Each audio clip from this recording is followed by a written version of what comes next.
Robb, good to see you today. How are you? Hey, good afternoon, buddy. Thank you so much for carving out some time. I know you're extremely busy, but how's the Dino Lab treating you? Busy? Well, it's behind me right now. We got the banner up. You don't see it, but I've been on it a lot and always is always busy. Sometimes it's good to you and sometimes it's mean to you, but that's what it's for. I liked your Instagram post.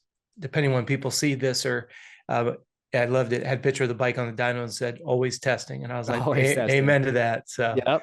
I'm that's sure great to in have your you. world's very similar data wise. So, hey guys, welcome to the show. It's me and Coach Robb. I'm Derek Harris at HP Race Development, and we're talking about navigating amateur motocross. That's the theme of our podcast today. So, last episode, I got too off the rails a little bit and wanted to get to more questions for Coach because Hmm. I have a ton of them for you. And I also glossed over some things about your history in the last episode that I wanted to get into and just didn't. So the first one I had was at the very beginning of our podcast, you're like, yeah, I got invited to the Olympic Training Center. And I'm like, yeah. Okay, cool. The reality is that probably pretty hard to accomplish. So what level of athlete would you have ranked yourself? I'm assuming in the endurance world with triathletes.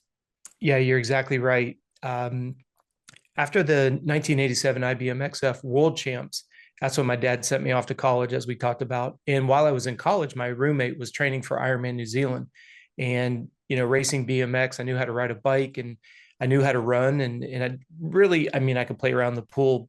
So I literally started teaching myself how to swim and got serious about it. And then over the next couple of years here in Florida, ironically, right in Central Florida, there's a little town called Claremont that many people are familiar with, but that's where pretty much the birthplace of triathlon came to fruition here in the Southeast. A lot of people are not aware of that. So if you're looking at the city of Claremont, if you look at where Ken Roxon lives, he lives right off of Lake Minnehaha. The next lake over, right underneath State Road 50, the little itty bitty bridge, there's Lake Minneola, and that's where all the triathlons take place. So we had a triathlon series here, started working my way through that, won that series. We had a running series. I started winning those. So now all of a sudden I'm an endurance athlete, and the sport of triathlon was trying to get into the sport of the Olympics. And so being a multi-sport athlete, we now had the opportunity to go to the Olympic Training Center. So I got invited to do some testing. And at that point in time, I mean, it was like from where the testing was at to actually having a team selection, you're probably looking at a good 4 to maybe even 10 years before that really ever came to fruition. But they were already starting to work on, hey, let's get a funnel of athletes. I got the opportunity to go out there. I tested for a week, and shortly thereafter, I was taking a buddy to the airport, and we got hit by a guy that was stealing a van, and got in a severe car accident on the interstate, blew my knee out. And unfortunately, back then, that was when, when they did a knee operation, they'd cut you from the top of the tib and go all the way Yep. up into your femur. So back in those days, if you had that kind of an injury, you pretty much were a lame duck. So my journey to being at the Olympic Training Center as an athlete was over. But what I was able to do, thank goodness, is being an athlete there, I had the opportunity to be underneath the tutelage of just some of the smartest people in the world. And after, no longer being an athlete, but had moved into the coaching realm, to this day, I'm still able to communicate and get a lot of clinical studies that come out of the Olympic Training Center. And that's what I really love, because when you look at the Olympic Training Center, they're not there to try to promote a brand. They could give two shits about what a label is on your shirt. They don't care if you're sponsored. The IOC and how they get their funding, and how the sports do their funding and all that, it's its own entity. So they don't care what sponsored athlete you are in the endurance world. You could be Saucony, you could be ASICS, you could be Nike. They didn't really care. And I always loved that because, like I shared with you, I had gone out of my way to purge myself of Coca-Cola. And then I've got a German cycling coach going, "You're an idiot. We Right. use Coke to reactivate the digestive enzymes." I'm like, whoa, say that again. You do what? It's not just something that tastes good. There's something scientific about that. There's the key word. There's something scientific about why we do it. If you come full circle, and if you go and you Google fructose, they'll pretty much tell you it's human poison. But yet at the Olympic Training Center, they had proven when your body stores sugar, it stores it in your liver, and your liver feeds your brain. You store sugar in your muscles, and that feeds movement. Well, they've proven that fructose is one of the most easily absorbed and convertible and usable energy sources for the brain. Fructose, which is essentially poison. You see little Right. things like that. If you just go and you look at it from a textbook standpoint, you go, nope, don't use it. Now, I'm not advocating that everybody should be out downing liters of Coca-Cola. Right. don't take it out of context. It's kind of like me and Dungy and getting blackballed by the guy that advocates ice cream. Don't take it out of context. Right. When you're burning 7,000 calories a day, sometimes you have to You got go, to do what you got to do. you got to go Yeah. different routes at least and do it Right. as And hey, healthy it as you can't, can. that's actually on my list of questions we'll get to later about Yeah. dietary stuff. Yep. So what level of athlete would you say, like, where were you, like, what would be, so you went from BMX, and that's a fast twitch sport, if I'm not mistaken. Yes. And then you basically had to learn and convert into a, sorry if you have background noise, the shop is rolling around. You had to convert into a endurance athlete. Was that like a big learning curve initially when you first got into it? And my next question on that was, there are slow twitch and fast twitch athletes in general. I don't know if that's nature or nurture, meaning like, I think at a young age, you might be into fast twitch sports and then you develop fast twitch. That's kind of me as a kid, or you Yes. might be for whatever reason, as a young kid, you're into, endurance stuff. That would be rarer, but is that, so how was that process for you, and how long did it take before you really understood the long endurance type thing? First and foremost, props to yourself for being a mechanical engineer. What you just talked about, most people are not aware of. We are born with a certain type of muscle fiber types. If for the listener, if you can run 100 meters fast, you're quick twitch. If you're somebody that can run 3 miles and enjoy it, you're more of a slow twitch. I was definitely born a slow twitch athlete, which made BMX extremely difficult for me. So my dad, being as smart as he was, if you look at gearing in the BMX world now, in today's day and age, they use completely different types of gearing combinations. So for example, if you look at the BMX bikes when I was racing, the front sprocket had 42 to 43 teeth. And we always ran a 16 size freewheel in the back. So we'd say we were running a 43 16. Well, my dad was smart. I'm a slow twitch dude. So what did my dad do? He put me on a 45 16. So what he would do was, I'd lose that snap out of the gate. I'd lose those first 2 to 3 pedals of acceleration, but my dad knew that I would pick it up on the backside. So we literally would play the game of chess. My line choice would be based on trying to open up every corner and try to get it on the top end speed. Now, not every track was conducive for that, because like when we would do the Christmas Classic, which was literally an indoor track, it was a completely stark contrast then to something like the Murray World Cup, where the Murray World Cup, the first straightaway was probably 800 meters long. So you have plenty of time to get up to freight, and it was extremely wide track. We go indoors and you have maybe a 200-meter front straightaway, and it's very, very tight. I got screwed. I was on the short end of the stick. Interesting that you say this. I don't know BMX world. I didn't come through it or ever do it. Yeah. But in other realms of sport, like let's just take running or I'm thinking ice skating for some reason, but like the speed skating. Yeah. In running, we have events that cater to each type of athlete. But that's probably not the case. I mean, there are different tracks, different events, so that caters to different BMX athletes, but we don't have a strict discipline of like, oh, this is a long track and then this is a short track. So to win lots of different races, you would have to be good at everything in BMX. So that's interesting, because in other sports like the Olympics, we have the 100, the 200. Okay, that's a slow twitch guy. We have the 400, which is an intermediate, and then we have 800,000, whatever. So yeah, that's interesting. Next on that, why that's so important though, and why you picked up on that though, Derek, was I'm in a quick twitch sport with a slow twitch muscle fiber type. So my dad, I would warm up for 30 to 40 minutes to do less than a 1 minute race. And you knew that early on. He knew, you knew. Yes. And then when I went to the Olympic Training Center, I got even more knowledgeable about what that means. So as I moved up through the BMX side of things, at the amateur level, I got to, ironically, 8th in the nation. I was racing against people like John Tomac, Todd Corbett, Eric Bartolish. You may know Big E from Yoshimura. Yeah. He was a big BMX guy. So it's interesting seeing McGrath and all these guys. We all raced together back in the day. Well, then you take that information and I move into an endurance-based sport, and then I go to the Olympic Training Center. I learned just a plethora of more information relevant to that. And that's where I'm just becoming a sponge, because now I'm realizing, okay, I don't know a lot because I was only able to get access to what we had at the library. So now you bring in years of toolage, getting it in a Cliff Note version. How did, so you make that transition? Was that like feeling right at home for you? Like, oh, wow, I really like this endurance side because it fits my body better? It's interesting because in the endurance world, particularly triathlon, we have 4 distances. We have sprint, which is a 1/4 mile swim, a 10-mile bike, a 3-mile run. That's considered sprint. To me, that's like all endurance. then we go to Olympic. That's what you see literally at the Olympics. We call it the Olympic distance. It's a 1 mile swim, 1.5K. It's a 40K bike, 24.9 miles, and a 10K run, 6.2. Then from there, we go to half Ironman, which is 1.2 mile swim, 56 mile bike. 56 mile bike, 13.1. And then we go to Ironman 2.4, 112, and 26.2. So it was great for me because as an athlete, right, in BMX, you just said it best, I had a box. Some tracks I could do well in, and that allowed me to be top 10 in the nation as a pro. I was able to get 8th in the world. That's great. When you get into triathlon, the world you're always is completely your playground because you can choose your races that are conducive. Like my forte, I always enjoyed cycling. So I always sought out the most difficult bike courses because I was a middle of the pack swimmer. I'd be in the top 1 or 2% on the bike, and then I'd be in the top 2 to 3% on the run. Well, collectively, you don't have to be the best at any. You just have to be good at all three. Right. So at that point, I was ranked in the nation in the top 10 quite often, but it's one of those things, and I don't know all the different sports on how they rank them. I grew up in a ball and stick sports, as we talked about in the last show together. My brother was, so I know how baseball does their rankings, but like I don't know ice hockey and all the others. In the BMX world, you accumulate points constantly throughout the year.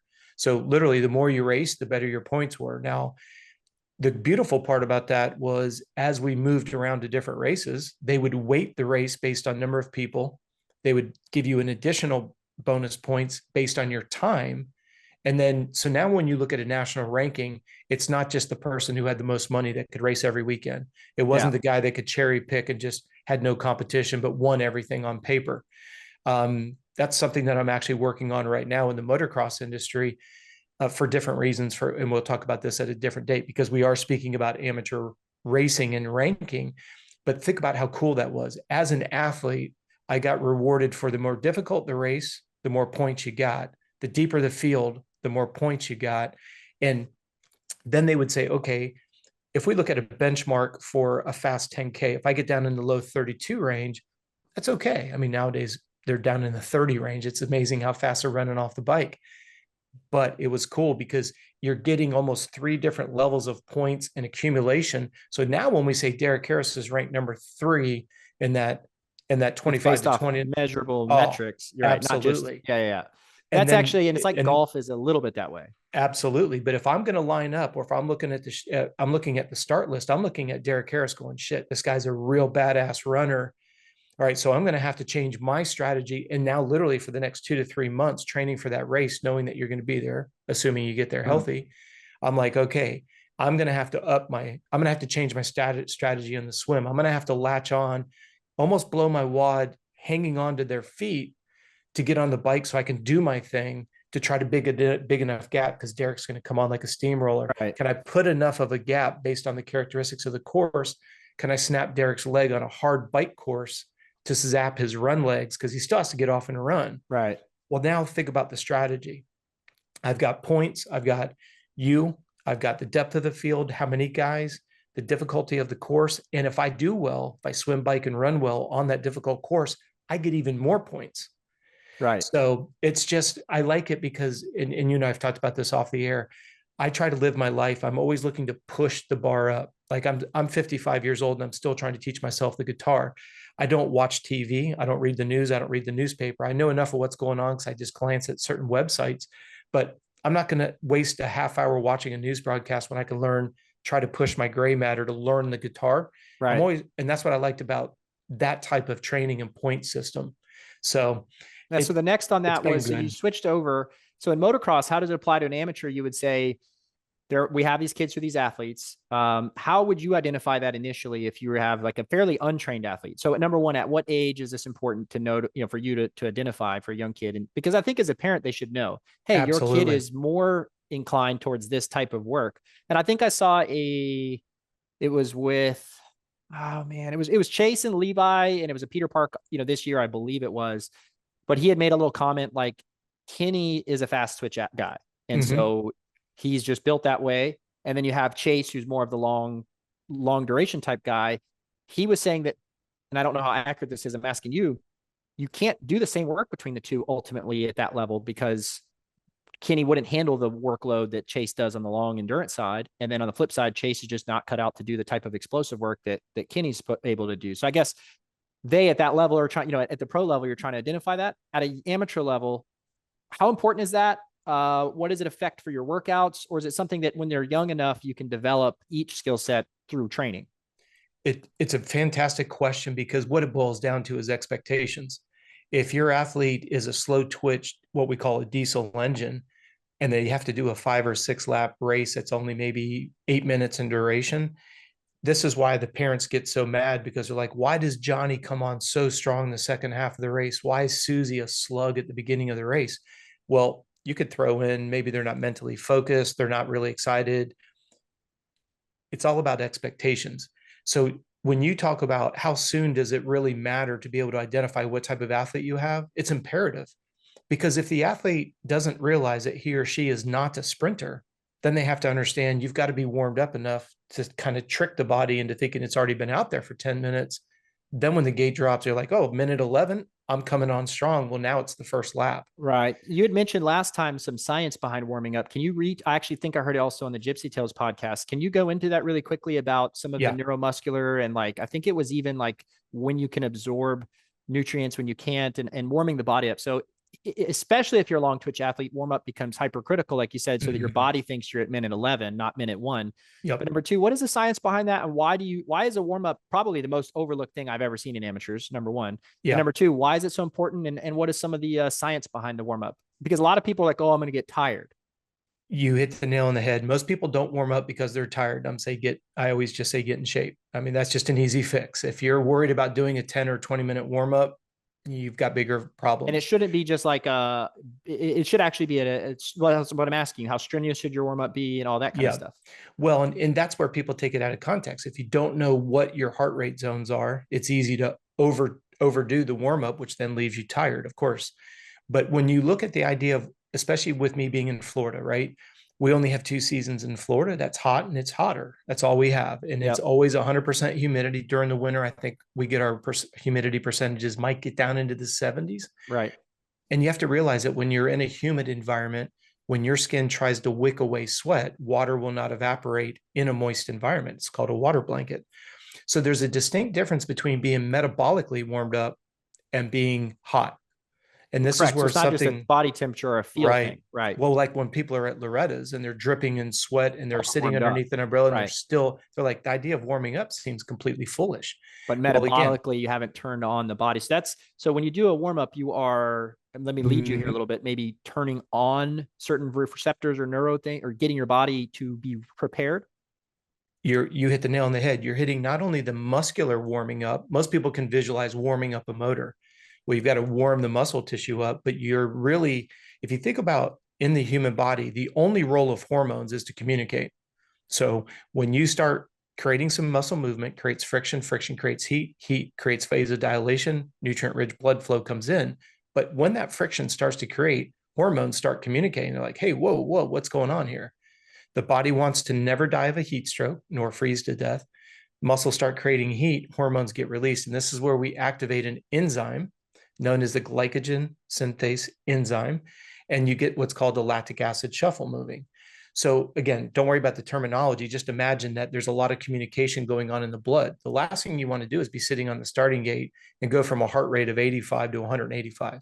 I've seen weightlifters or something, and this blew my mind because I didn't know this, but really strong powerlifters will actually do fairly heavy warm-ups, and they start really light and then work their way heavier and heavier into a max effort lift, like when they're trying to get the best max. Yes. To me, I'm like, oh, it's just going to make you, a lot more tired. But the reality is, I think that, like, as you're saying, not only is there the warm-up that's critical, but then number 2, all of a sudden the body is getting those neuroreceptors going, getting everything lined up to go make that great effort. That's exactly right. And we could do an entire 2-hour conversation on just the neuromuscular side of what you're mentioning. I want the listeners to think about this. It's the easiest illustration. And if you've heard me say it before, I apologize. It's redundant. When I'm 55 years old, how many times have I gone in the refrigerator and reached in for a gallon of milk that weighs 8 pounds when full, only to lift it when it's 3/4 empty? And what do you end up doing? The neuromuscular message is to lift that amount of weight. And so what do? It's empty. So the neuromuscular message sends it up, which is what explains why your lifters do what they do. You're just gradually saying, because it's pretty, I know it kind of sounds like psychobabble. If you're in the gym and you're lifting 20 pounds and then you lift 25 pounds, let's say you're doing bicep curl, you're lifting 20 pounds, you go to 25, you go to 30, what's your brain think is next? Right. 35. Right. So that's where you get into the neuromuscular. And I know people, because you can't see a neuromuscular firing, they're like, oh, that's hogwash. No, no, no. Why is your second set in the gym always easier than the first? Because the Kind of got woke neuromuscular, up. it literally sends a message to say, lift 30 pounds. Okay. Well, I've been lifting 5 pound increments. The brain goes 35 plus, I'm getting ready to lift 40. right. So it fires that extra bit. That's what we call the overload principle, tied in with the familiarity principle. So the warm up cannot be overlooked. If you're an amateur racer, this is something you have to sort That's out. where Now, one heart rate challenge would monitors be come in. right.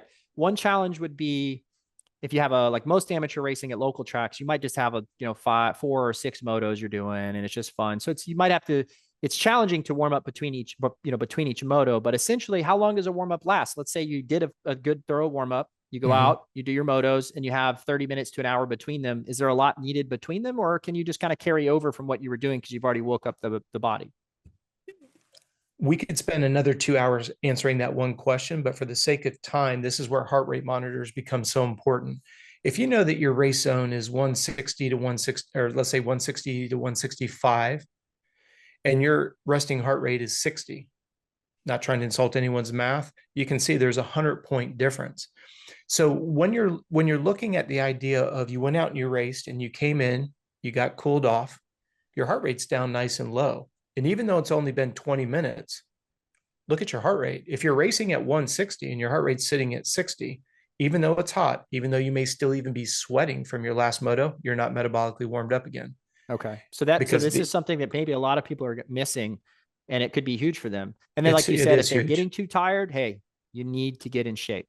Well, that's the hard part, because people say, oh, that's easy. That's your wheelhouse. You're telling everybody to get in shape. No, I'm not. It's not my wheelhouse. The law of physics and the law of physiology and the law of nutrition has to be understood and applied. It's no different in your world. Right. Well, it's funny you say warming up, like how long it takes. It's not just immediate. And so, for example, to give you a great example of this that I just saw the other day, and I actually had a little debate somewhere on one of the socials, was some guy was like, I think I made a thing about properly warming up your bike, or made a comment about warming up your bike. And all the pro teams do it. They warm up the bike for a very long period of time by most people's standards at the track. Yeah. Nowadays the bikes are so well engineered. You fire them up, you blip the throttle a few times. It's been 1 minute. You hit the rev limiter as a kid 50 times over and you go ride. But the reality is only the water temperature is up, not all the parts was inside your motor. Even if the oil temp was up, that doesn't mean that the rod and that the crank and that all the parts and pieces are at full operating temp that they will be at when you come off the track. And so luckily, through good engineering, the parts just work. We've gotten the tolerances right and all that stuff. But back in the day, they didn't. You really had to warm up your bike. And it's like nowadays, who warms up their car? Like you're in Florida, it's not so bad. But a lot of people I see in the winter here just fired up and straight out the driveway. Yeah. That's good engineering. You're very fortunate that it works. But in your day coming up, you could not do that to your vehicle. It just would be hard on it. You had less life. Everybody knew that. Yep. So the same with parts. Like I saw a video where a guy had a magnetic heater, I forget which, induction heater. And he's like, it can make parts cherry red, right? So you can put it in there if you want to make something really hot or bust a nut off or whatever. But he was holding it by his hand on a drill bit, stuck it into where it was glowing red on the bottom and could still hold the top. And what does that tell you? That particular material does not have a high thermal conductivity rate. Okay. So that it's so hot here, and he was able to hold it for a minute before he's like, hey, it's starting to get warm. I'll set it aside. But go do that with copper or go do that with aluminum, and your hand will be cooked instantly. So the parts in your engine are all dissimilar materials. There's steel, there's aluminum, there's bearings that have poor contact, there's oil, there's all these different materials, but they all wish to be at equilibrium at one temperature. And it takes a long time for that heat to conduct its way through equally through all the parts. So a warm up on a motorcycle engine is very important. It's important that you do it right, and you will get better performance and better life out of your bike, even if you're running it more hours, but you're just letting it run at an idle, essentially, very low RPM. You're going to get better life. And I think that in your case of the body, you're probably going to get better performance at the track with a proper warm up. So that's a great, and would you say that's overlooked? 100%. And it goes back to what you were just saying. Muscles warming up is kind of like you're saying, people, they can familiarize themselves with that. And they go, okay, I touch my pipe, it's warm. I touch the casings, it's warm. But that doesn't mean the bearings and the rod and everything on the internals are. Goes back to what we said earlier. You've got to get the enzymes activated, hormones start communicating, then you've got the lactic acid shuffle starts to engage. So as the presence of lactic acid, which is just a byproduct of converting stored sugar, glycogen into energy, you remember back in biology 101, Krebs cycle, right? The same way that combustion, and we understand that's coming out the back of the pipe. Well, as your body converts stored glycogen into energy, it releases a hydrogen ion. It's acidic by nature, and we get lactic acid from that in layman's terms. But from a 10,000-foot view, the accumulation of lactic acid isn't going to be dissipated unless everything's at an equilibrium temperature. Now, I'm using those interchangeably on purpose. As the muscle temperature goes up, you've got to imagine that the hormone levels are elevating, the communication is elevating, the dilation is happening. Now, as you roll your throttle on and you put your hand back behind the pipe, you can feel the increased combustion coming out. Well, as you start to elevate your heart rate, you produce more lactic acid. So you want the system to be ready to dissipate the byproduct it's about to create. Now, here's something that a lot of people don't realize. When you bring the heart rate up, I want you to think about this, Derek, and I'm not trying to put you on the spot. We obviously don't rehearse our conversations. 9 out of 10 people, if I were to ask them, what is it that's always advocated on the marketing side of fruits and vegetables? They're high in antioxidants. Okay. So when your heart rate is elevated and you're converting stored glycogen into sugar, you have a metabolic byproduct, just like we do combustion and waste in a motor. You produced free radicals. Now, free radicals are what make you have the dark circles under your eyes, the wrinkles on your face, dry hair, dry skin. And you can see kids in their 20s and 30s that, especially triathletes that are in the sun a lot, they look like leatherback turtles. That's because of the excessive amount of free radical production in the body. This is why high intensity training is so detrimental to your health. Okay. Free radical production, hence focus on the word free radical. Right. So if you get into scientific terms, is a byproduct of oxidative stress. Right. Now you understand where antioxidants come from, which is a byproduct of free radical production associated with high heart rate, which is why we have high levels of adrenal fatigue in our sport. Oh, okay. So it's funny. Now, I actually had this prep for our chat here today, and I wanted to bring okay. this up to people that they probably hadn't thought about. So your Okay. engine, your body is an engine of variety, and it's just a different type of engine than a motorcycle engine. But they both take a form of chemical input and then convert it into energy. And that energy is actually a motorcycle engine is a heat engine. Most people don't know this.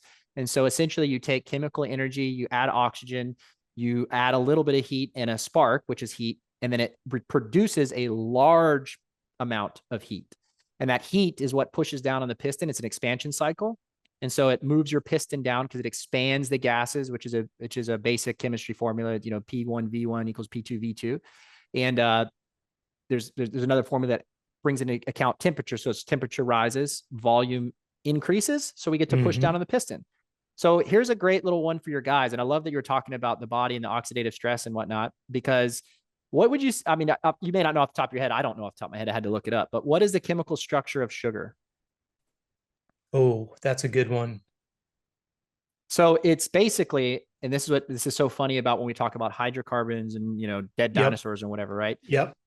So there's several different types of sugar, but when asked for a generic one, right, like sucrose or whatever, is C12H22O11. And there's variants of that, 11 right? is the one I couldn't figure. Okay. Right. Yep. So it's a C12. Well, what is one of the most popular gasolines sold on the planet from BP? I love it. C12, right? Yeah. So what do you think the structure is of gasoline?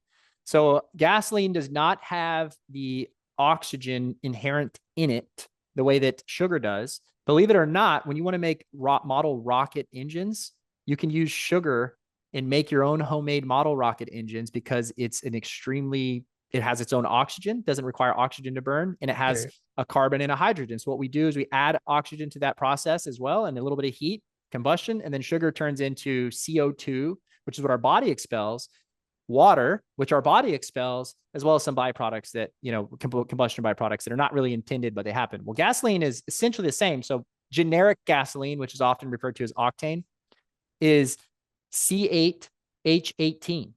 So very comparable in molecular structures, and there's different molecular structures out there for different gasolines and different, benzenes and toluenes and stuff like that. Yep. But the processes are the same. Your body takes in hydrocarbons and it converts it into CO2 heat, which is energy. And we actually, so believe it or not, the human body is far more efficient at converting chemical energy. So we take chemical energy and make it into an energy process, and we lose a lot less of it as a heat, whereas a combustion engine is 100% heat. We convert like 30-40% of it in power, and the rest of it is just wasted. The body is far more efficient, but it does so much slower at a much lower rate. Like 1 horsepower for a human would be like unbelievable, right? And we can have a 1 horsepower engine be really tiny. So anyway, I find that so unique and so interesting that the chemistry is very similar, but you were talking about what happens in that body and in that cell, and we're just taking those molecules and producing energy with them. Well, that's why it goes back to when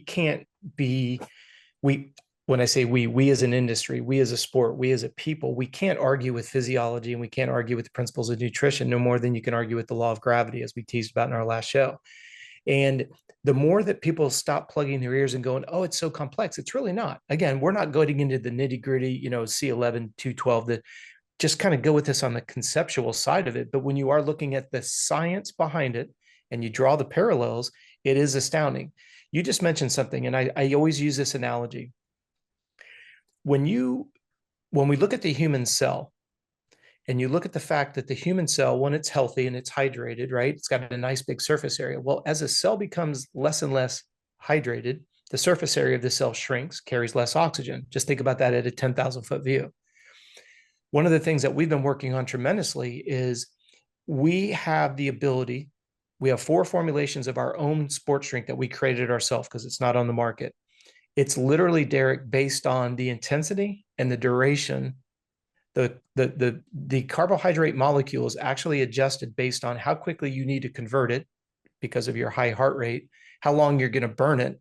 That dictates the formulation that we use. And then we adjust the electrolyte profile according to your sweat rate. Pretty straightforward. That's very similar to an engine, I would think, on tailored gasolines that have unique molecular structures.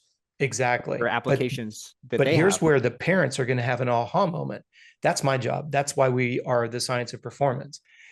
I created sports drinks because I noticed that there wasn't sports drinks that were designed specific to the intensity and the duration. See a need, fill a need. We talked about this on the show too. Now you take it a step further. If an athlete, regardless of age, becomes more than 2% dehydrated. I was going to ask you this. Yeah. Yep. 2% dehydrated, you could lose 10% of your endurance. As a general rule of thumb, that's the mathematical equation that the physiological world uses in layman's terms. Now you're 4% dehydrated, you've lost 20% of your endurance. So over here, you've got a tremendous amount of endurance. People don't understand the importance of hydration, and walking around and drinking water dilutes the electrolytes in your blood. So please don't be walking around drinking a gallon of water. There's a formula for sweat rate, which we can get into if you're interested. But how many parents have you seen lose their marbles because they're like, I don't get it. My little Johnny, my little Susie, they work their ass off. They work so hard. And then we go out to the race weekend and they start with a bang and end with a fizzle. Well, is it a dehydration issue? Is it an electrolyte issue? Is it we can just like the bike's not running. You have to go down the have to go down it. Right. And actually for Loretta's specifically, this is really important that we've learned. It's like on the engine tuning side, but on the body, it's the same. A lot of people don't deal with the humidity and heat that exists at Loretta's. Now, out of Florida, out of Texas, that's not a problem. And some of the like East Coast states, I think North Carolina, Virginia, South Carolina, they're hot and humid too during the summer. Yes. But not like we are year round where you're just adapted to it. So here you will learn very quickly, like if you just don't do basic electrolytes when you hydrate, whatever that is, you're screwed. Like you're just done for. So at the end of the day, you go to Loretta's, you've trained, your kid's in shape, but he's been a dry, not a super hot, not an environment where he's losing the sweat rates that he is at Loretta's, let alone walking around out there. And all of a sudden you get not just dehydrated on water, like you said, but the electrolytes too. And then of course they're just pounding water if they're trying to keep up with it. And hey, I've actually heard this. Is this true? You can dehydrate yourself by drinking too much water, and dehydrate in the sense that you just blow out all your electrolytes by just drinking too much pure water. You're not dehydrating yourself, but you put yourself into a dangerous situation known as hyponatremic. So if you look at the blood volume and you look at the profile of your blood, you should have all of your electrolytes at what we call a saturation level. When you take in excessive amounts of water, what happens is you dilute, as you just alluded to, you dilute those electrolytes. Well, electrolytes are necessary for muscle contraction and water absorption. It has a dual role. So you notice when you drink a sports drink, you find yourself urinating more. That's how it validates that it's working. If you find yourself, and this is a very, very serious, and I hope everybody listening will stop doing what you're doing and listen to this, because this is literally a difference between life and death. When you find yourself not able to quench thirst and you just keep pounding straight water, notice the word water, you're just pounding water. What happens is you'll start to actually have a distended belly because you're no longer able to absorb the water and you can't urinate it out because there's no electrolytes. You'll have the same characteristics as if you're inebriated: slurred speech, loss of balance, blurry vision. This is what, unfortunately, what took out Josh Lichtel. When he had the heat stroke at Redbud, yeah. Yes, because what happens is you've got Google that says, hey, if it's going to be hot and humid, make sure you drink a lot. The formula, I hope every parent will write this down. The formula for your son or daughter to stay properly hydrated, and for every human being alive, the formula is exactly the same. Take your body weight in pounds, divide it by 2, and that's how many ounces you need to take in over a 10-hour period. So, for example, if I weigh 200 pounds, I need 100 ounces. Which that's is 10 ounces an hour. Right. Well, a gallon's 128 ounces. Right. So the problem that you run into, and Michaela and I, we were actually, we were in California doing a performance camp. And we went to a local gym because we were out there for 3 weeks. We went to a performance gym, and all over the gym, they had these Post-it notes that says, drink a gallon of water a day, drink a gallon of water a day, drink a gallon of water a day. Now take that formula and reverse it. No, for a kid, there's just makes no sense, like you said. Well, it's deadly. It's deadly because if you take the formula that we just gave you and you do the math the other direction, the only person that should drink 128 ounces is someone who weighs 256 pounds. Right. But that's the danger, is you'll have somebody that's so-called, an expert, especially with social media. Hey, drink a gallon a day. And it comes from good intentions. Like they say that pathway to hell is like, hey, people are chronically dehydrated. So why don't we challenge them to, right? Well, but this is why it's not good. This is why in that radio contest in Atlanta, they ended up having a water drinking contest. They put, I think, 3 or 4 women in the hospital. One did die. Wow.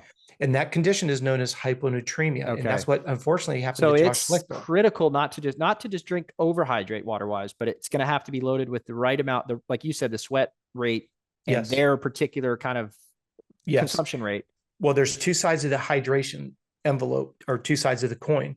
What do you need to stay alive? We refer to that as basal metabolic needs. Stick to that formula. Body weight in pounds, divided it by 2, spread it out over 10 to 12 hours. Because you don't want to, if you can't do it 24/7, right? Yeah. Well, no, the problem is people get busy or they get behind, and then they try to play catch up, and then you're up all night urinating. So now you have piss poor sleep, no pun intended, because you're getting up so much. That's probably where the expression comes from. Yeah. And then the other side of the equation is sweat. So when someone says, are you properly hydrated? You've got to look at what you consume on a daily basis, plus what you're losing in sweat rate. Anybody that's listening to this show, if you go to the description box below here on YouTube, you'll see a link to Coach Robb resources. Our sweat rate calculator is there. Please use it. Live and die by it. Use it, use it, use it, use it. One of the things that we're doing right now is, and you guys, by the time this podcast drops, you're going to already have seen that I've started to drop some information.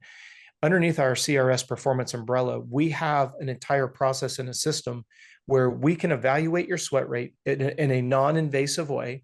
We can evaluate your sweat rate on what you lose quantity-wise, as well as what you're losing on the profile, how much sodium, potassium, and calcium, all of them. And then I can adjust my energy fuel to you as an individual around our 4 formulations. So not only is our energy fuel based on intensity and duration, we now have a simple device and we're going to make it available to the public. And then our team will evaluate that data and we'll convey it to our manufacturer. So when Derek orders a new bag of energy fuel, let's say he does energy fuel boost, once I have that sweat rate information, which our team will analyze, all you got to do is wear it, analyze it, allow us access to the data. We will contact our manufacturer, and every time Derek orders, he now has his own custom electrolyte profile specific to what he loses in the form of sweat and how much. Okay, so you can have a unique. You're making a product that uniquely hydrates. So we're getting very specific here, but that's how if you decided to go that route. I only bring it up because have an electrolyte that suits you. Well, I don't want to get so much into the weeds about electrolytes. You can't absorb water effectively without electrolytes. So you better make sure that you have the right amount and what your body needs specifically. Correct. And when we're looking at the sweat profile, Can we be over electrolyted, like in the sense? So what no, happens if you're a little bit too much on the salt side, a little bit you'll too much? urinate it out. So You'll just urinate it we out. would rather err on that side, correct? Yep. What's the worst thing that happens? Well, But like they say, people like the fad diets. Oh, salt's the enemy. I know. I mean, let's be honest. I'm not an expert on this, but when you're an athlete, you need salt of whatever type, yeah, or you will be in trouble. Salt is a very sensitive subject, because if you have a genetic disposition to hypertension, yes, you need to be careful of your salt intake. But I'd say 9 out of 10 people, they don't get enough salt as it is. When you look at cramping comes from one of three, or a combination of three things: insufficient amount of water, insufficient amount of electrolytes, or putting too much load on the muscle tissue. That's it. That's the only reason why a muscle will cramp. What our job is as a company is to educate the parents and the riders. How much do you sweat? How much do you, with that information, I can help you put together a replenishment strategy. When you look at, like, for example, we advocate snacking on fruits and vegetables. Well, fruits and vegetables are high in electrolytes, water, fiber, everything that the body needs to be healthy. If you look at the idea that people want to convolute nutrition, and they'll say, hey, take out all fruits in your diet because it has sugar in it. Stupidest thing I've ever heard in my life. Right. If you look at the macronutrients, carbs, protein, and fat, think about those as a log when you and I go camping, and you and I walk up with a match and we try to get a 12-inch log to light up. Well, fruits and vegetables are the catalyst. Vitamins and minerals are the catalyst of energy. They're the kindling that makes the log burn. So when someone says strip a food group out, punch them straight in the face. Right. We could touch on diet too. And I was going to say, so how, there's all sorts of diets out there. There's fad diets, not diets. I mean, and then the information is hard to find. Like I've been researching a lot in this avenue with some stuff I've been trying to sort through, but I watched on the Gypsy Tales podcast, you said, hey, in your opinion, ultimately a relatively well-balanced diet, which would be fruits, a protein, I'm assuming a meat of some variety or similar, and some veggies. If you put all that on one plate, you are essentially going to be pretty much sufficient for probably all the way through amateurs, right? You all the way through life. Walk in the grocery store, shop like, do you feel like tailoring your diet? Is there like testing that can be done at the elite level that helps certain people out? Because obviously there's food allergies and stuff. I'm not even talking on that, but maybe certain bodies respond better to certain food groups or certain types of things. Absolutely. That's what we call the textbook test. And the audience may have heard me use this on other podcasts, but I have a client who eats red apples and his face swells up. If you look at it in a textbook, or you go to Google, they'll say red apples is relatively healthy, right? It's got fiber, it's got vitamins, it's got water. Unfortunately for him, it doesn't work. He's also the same individual that can eat yogurt but cannot drink milk. But unfortunately, somebody said, oh, you're lactose intolerant. No, there's lactose, milk sugar in both. But the yogurt he can eat, the milk he reacts to. So that's why I love what you said. There's a difference between a sensitivity and an absolute not able to, like, for somebody who has legitimate celiac disease, you should probably not touch gluten. Right. But some people just have a sensitivity to it. Well, but you'll have some parents that'll watch the show and they'll have some so-called expert trainer who doesn't let his athletes eat gluten, and they think that's the gospel. Right. And I researched down that road a little bit, and it was like the percentage of people that have actual celiacs is very low. So like all this whole gluten-free movement may or may not have any rooted evidence. Follow the money, right? Right. I mean, I laugh at Michaela. I laughed at Michaela when we walked through the grocery store. If you remember when cholesterol was the enemy, right? Right. If you walk down if you walk down the cereal aisle in the grocery store, I remember seeing Cheerios said cholesterol free. The only thing that has cholesterol in it is animal products. For the most part. But when was the last time you saw an animal product in a box of Cheerios? No. Yeah. But that was the big marketing move. Because that was the buzzword at the time. It was cholesterol. Right. So if you walk in the grocery store, how deep? So let's actually had a lot of questions on if you're a parent. Here's it's going to be is interties to diet and a couple other things. Was your kid's on 50s or 60s? He's young. How stringent or strict are we, or are we just trying to keep him off of just junk food per se? Like, hey, let's try to have some fruits, let's try to have some vegetables, let's try to have some real meats.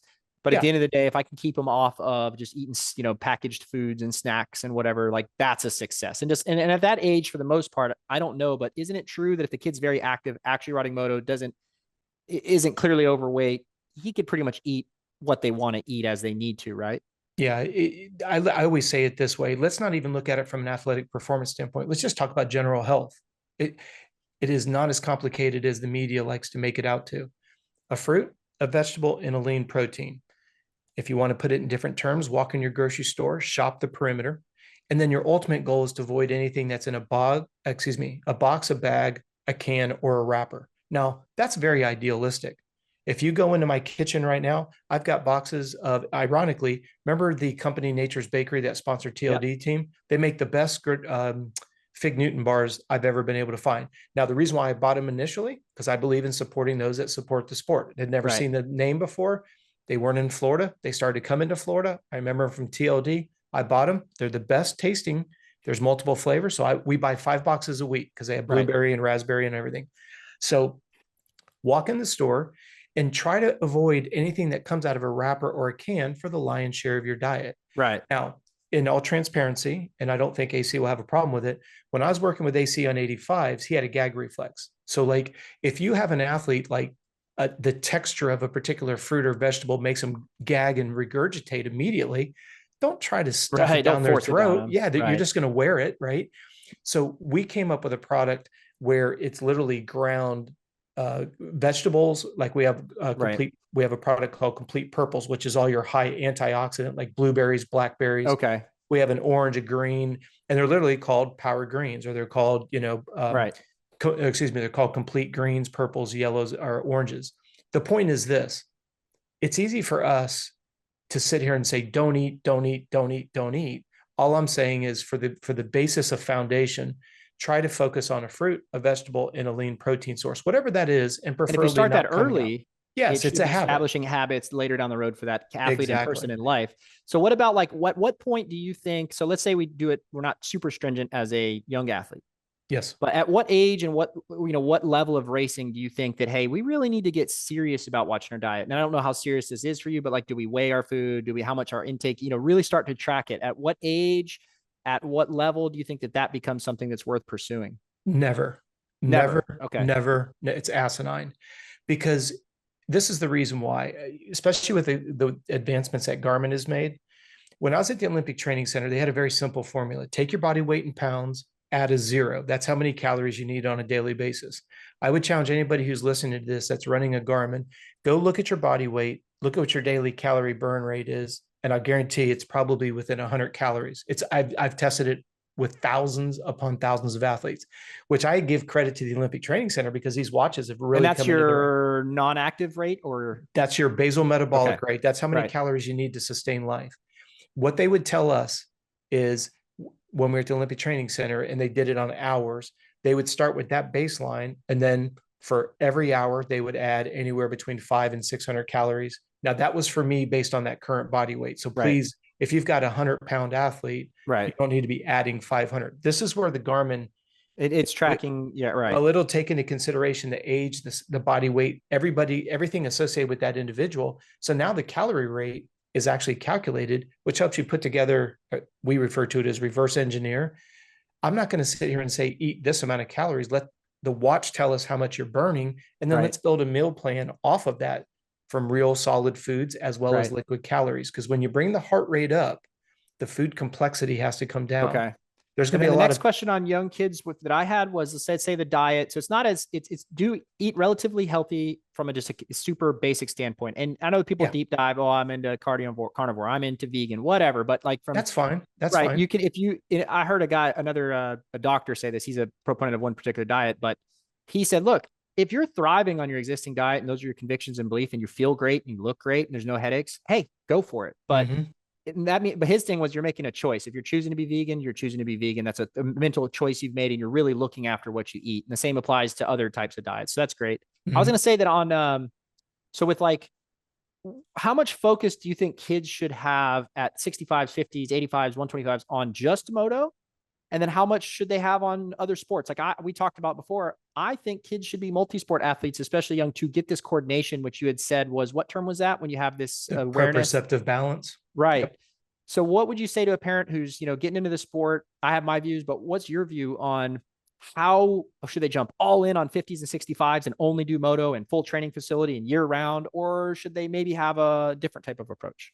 No, I not again, we haven't spoken about this off the record, and this is the first time we've spoken about it together. I have just seen over the last 39 years, the most successful athletes are the ones that are multifaceted. Now, you're always going to be able to pull me out like an Adam C. he did nothing but moto. And as I used to tease him, if you go back and you watch the videos, and I would encourage people to do this for fun entertainment, go back and find the videos of AC training with Villapoto at Grant Langston's old place, now known as Moto Sandbox. He's got an RC car, and he tries to run to go get the RC car, and he looks like a drunk giraffe.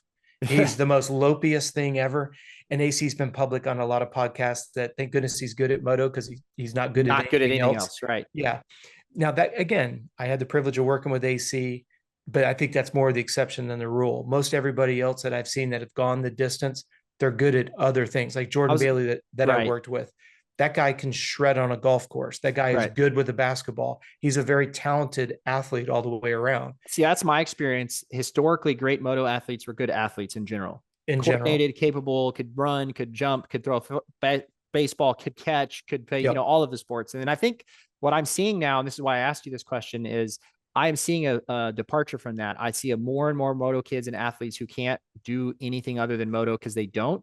And it's because they've only been doing moto since a very young age with no other involvement in other sports and in any other activity. And my personal view is you need to be a multifaceted athlete young. To me, focusing on moto at 50s and 60s and even early 80s is a mistake, because it becomes too much of a job for the kid at that age. And they're not going to appreciate it when they get older, when they need to put the time in. And number two, they need all these other sports to have coordination and balance. I think it helps you when you crash. I really believe so. Yeah. Well, I'm going to add 3 things to what you just said. And again, we haven't rehearsed this, so let me just clarify. When we look at the multifaceted, the ability to move through 3 dimensions of movement, let's face it, when you do other sports, I don't care what you do, you're going to enhance that.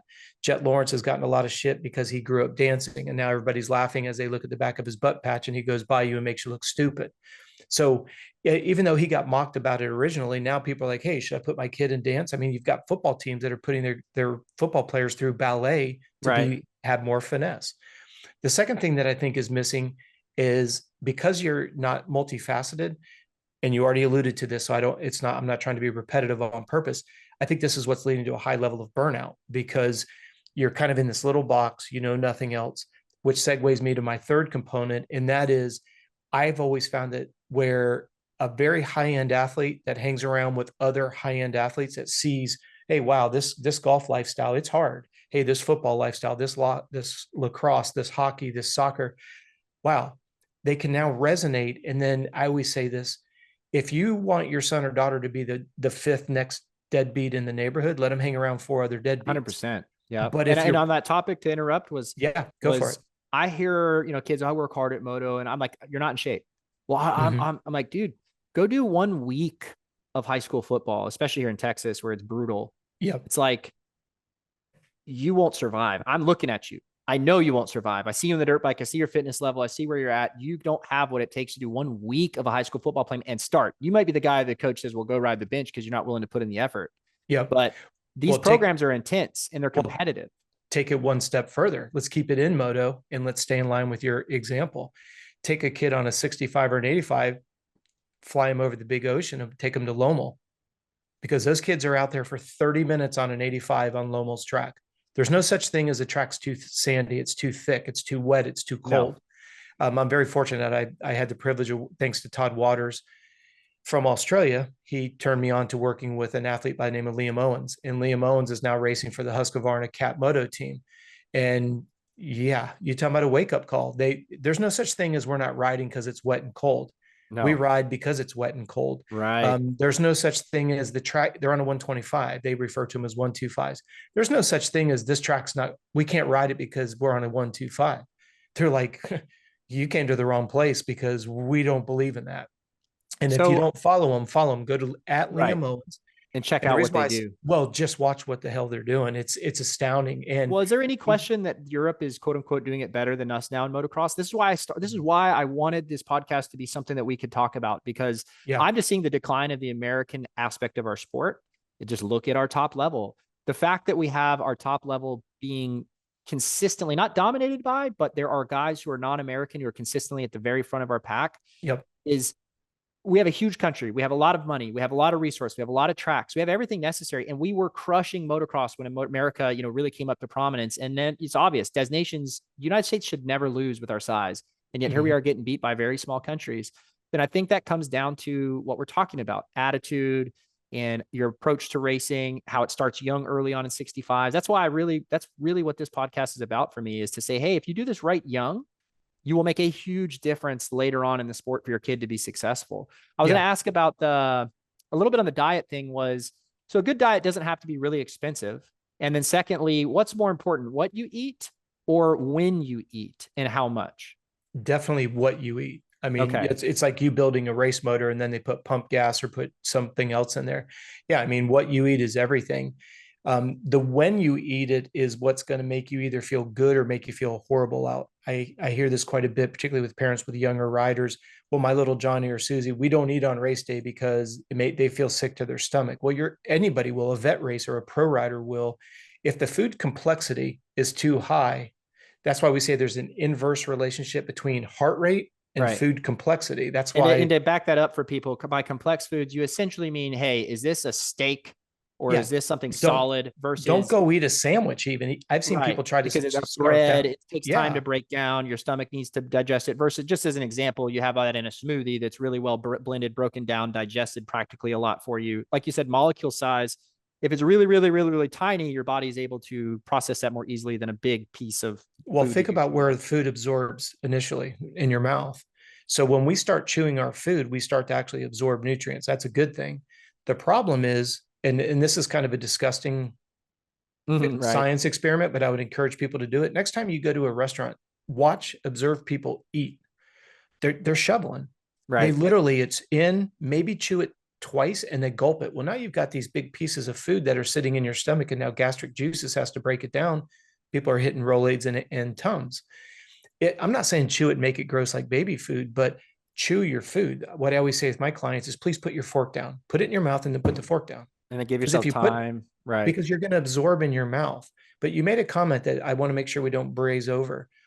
When you are looking at bringing the heart rate up, you've got to bring the food complexity down, right? And this is why you've seen the proliferation of sports drinks and energy gels and blocks. That's why the endurance market has always kind of been at the lead. Right. People that are running after biking 112 miles, running a marathon.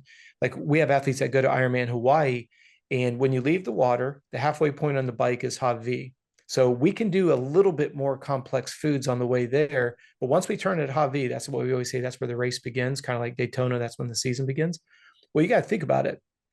From the second half of the bike ride, so for the next 50 to 60 miles, in the next 26.2, exclusively liquids, And that's the exclusively only thing you liquids. can really process to That's all get through you the can end of this process race. because your That's heart been rate's learned. I was in. actually going to ask you in this question, and it ties into it, was what have you learned from endurance racing that just immediately translates over to motocross? And I'm assuming that this type of food and type of consumption is something that really correlates very well. There would be three specific things. And again, I'm really impressed with your questions because when you look at the endurance world, the first thing is nutrition. And there's an acronym that's it's REDS. It's relative energy deficiencies. Essentially, what they're saying is if you don't eat enough food, you're essentially going to grenade your body. And they go through all the health ramifications. You lose muscular strength, power, endurance, and ultimately you end up with all kinds of like internal problems, like think about the four external signs of adrenal fatigue. Yeah, I was going to Low, ask you that in a little bit. Yeah. yeah, low libido, craving simple sugars, night sweats, tired, and you can't sleep.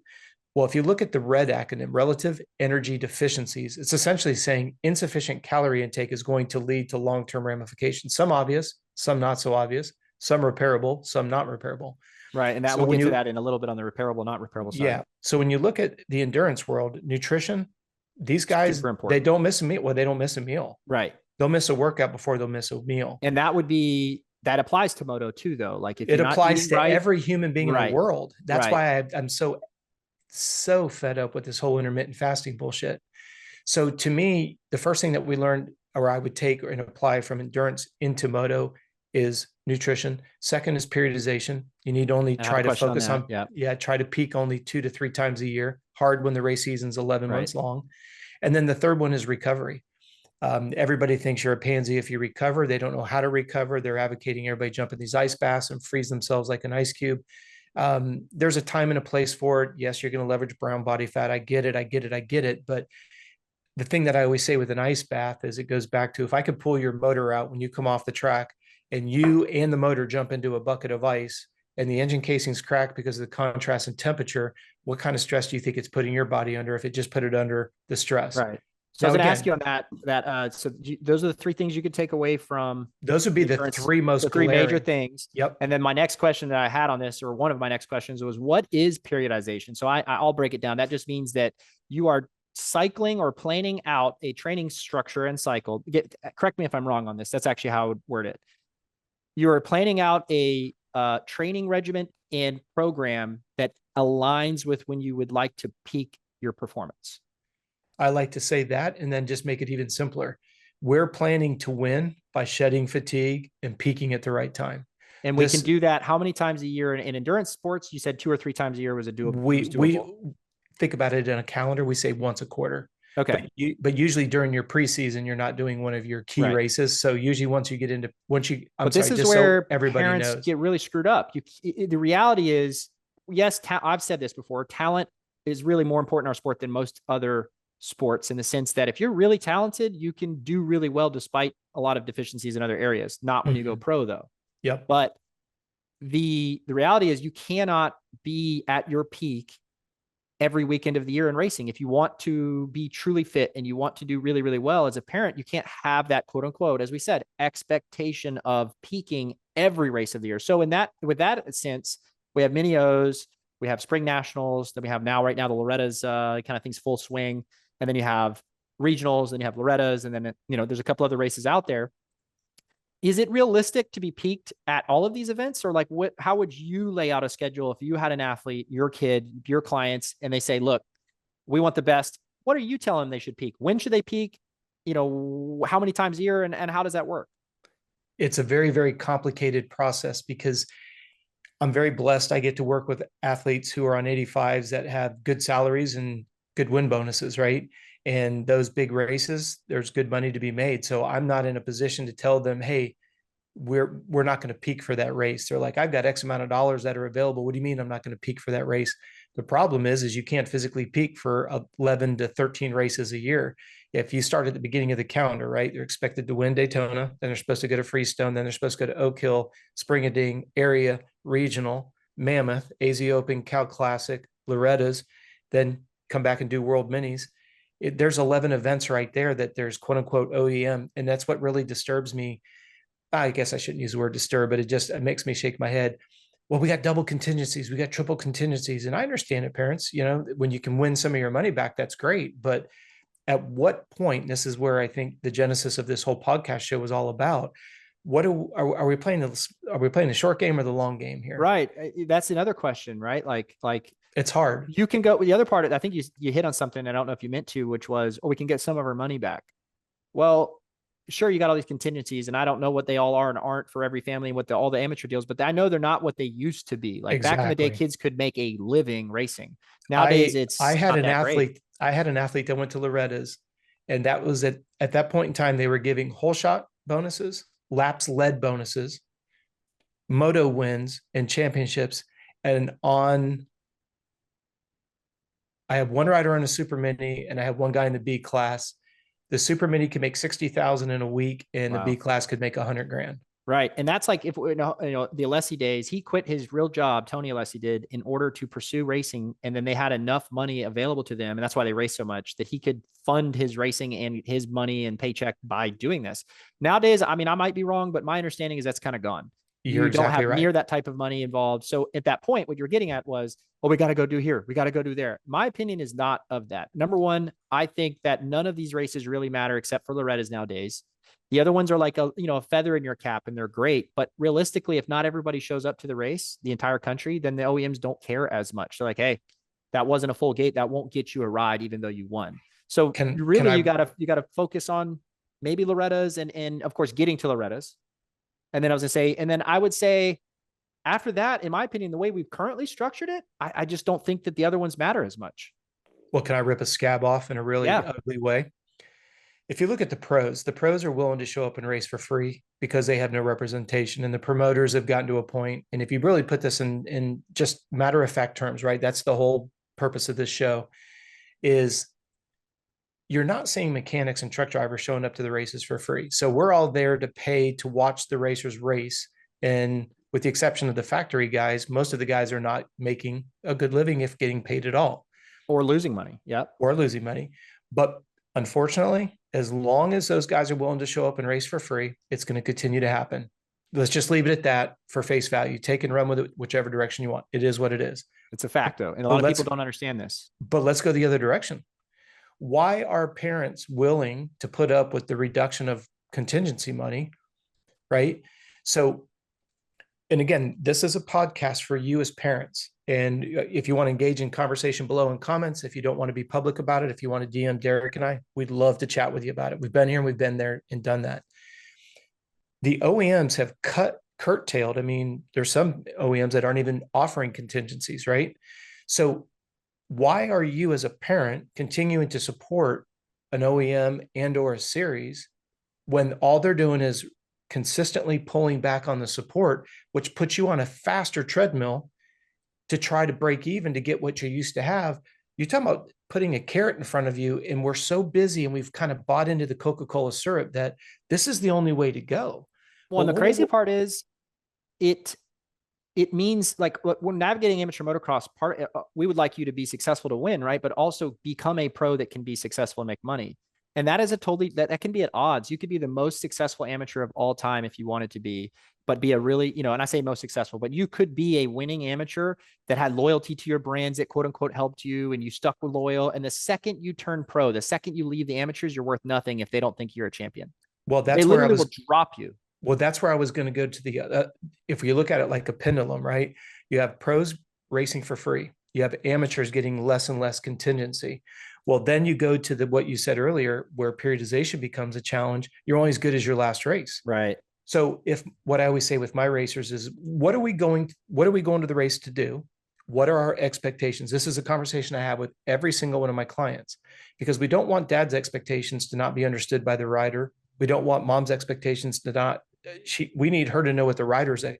Otherwise you get the quiet treatment driving home because expectations weren't met. We talked about that even on call number 1. So if we come back full circle, you've got an athlete, he or she is an OEM sponsored athlete.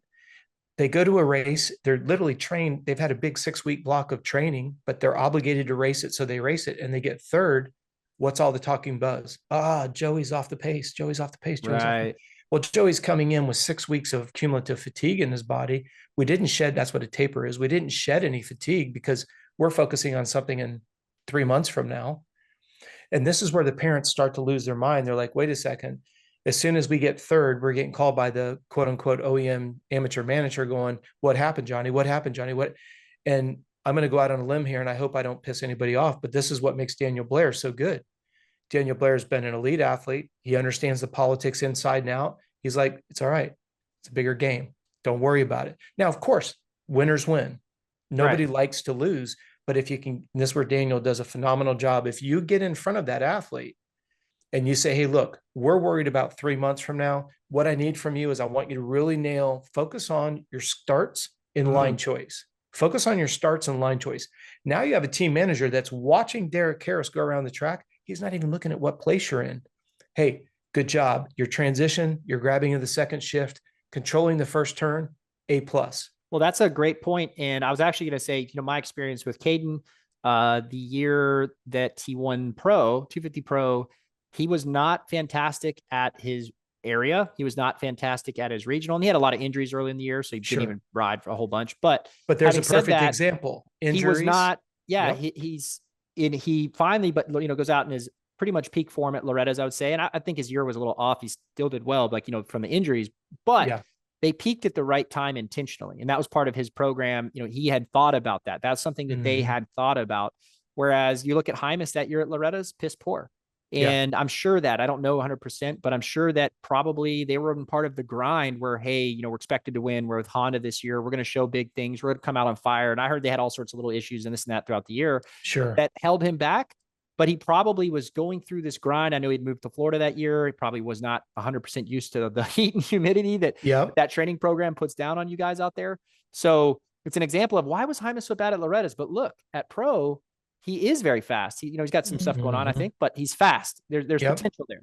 So that's an example of when you should peak. And I think maybe a lot of people miss that. I was going to ask on that periodization a little bit was, what do you think is the performance difference between an athlete that has done that? What's a percentage? Like, let's say we're doing a road bike ride, you know what I mean? Or a run. What percentage difference can there be if you do that correctly and just pure fitness talk, not just dirt bike talk, but pure fitness? What kind of difference is there when you've done that correctly versus when you're not? Because we know all Olympic athletes of every variety are doing that. They're doing the taper, like you talk about, and peaking at Loretta's. So what percentage would you say is available to doing that correctly if you do it right?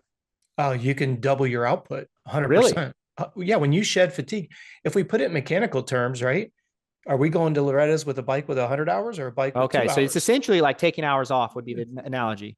It's an absolute parallel. The Okay. difference is I can't reach in your chest and replace your adrenals. I can't reach in and replace the freshness of your quadriceps, your core, your abs. So there is a huge difference here. It's a difference of night and day. And what's so fascinating, and this is not a dish on the sport, but we're just having a candid talk about the challenges that these parents are facing. You don't see somebody coming into the Olympics tired. No, and they're well rested. Yeah. It's 4-year build with the right. focus of peaking, and think about how dangerous or how difficult that is, managing injuries and illness and emotional. I'm very fortunate. I went to high school with a young man by the name of Hunter Kemper, and he's made 3 rounds of the Olympics for the sport of triathlon. Now think about that, 12 years of maintaining one peak race every 4 years. He was ranked number 1 in the world when he went into the first round of Olympics.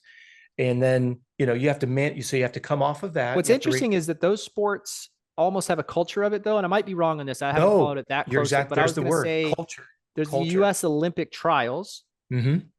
but the U.S. wants to put their best foot forward with their best athletes. And so what I think I've seen is like they'll run a certain time at an event in Olympic trials, but they're like, even though that's your chance to qualify in and you desperately want to do that, if you're a younger athlete or haven't made the Olympics yet, in a perfect world, you would do your periodization to be peaked there. But the reality is they'll be faster at the Olympics because they're doing their cycle correctly. And so you'll kind of see them on early form, but you're not going to see them on peak form until the Olympics because they're doing that correctly. But that culture allows it. They're not actually having to be at their peak at the trials, which is interesting. Well, and people have heard me say this on the Johnny Hopper show.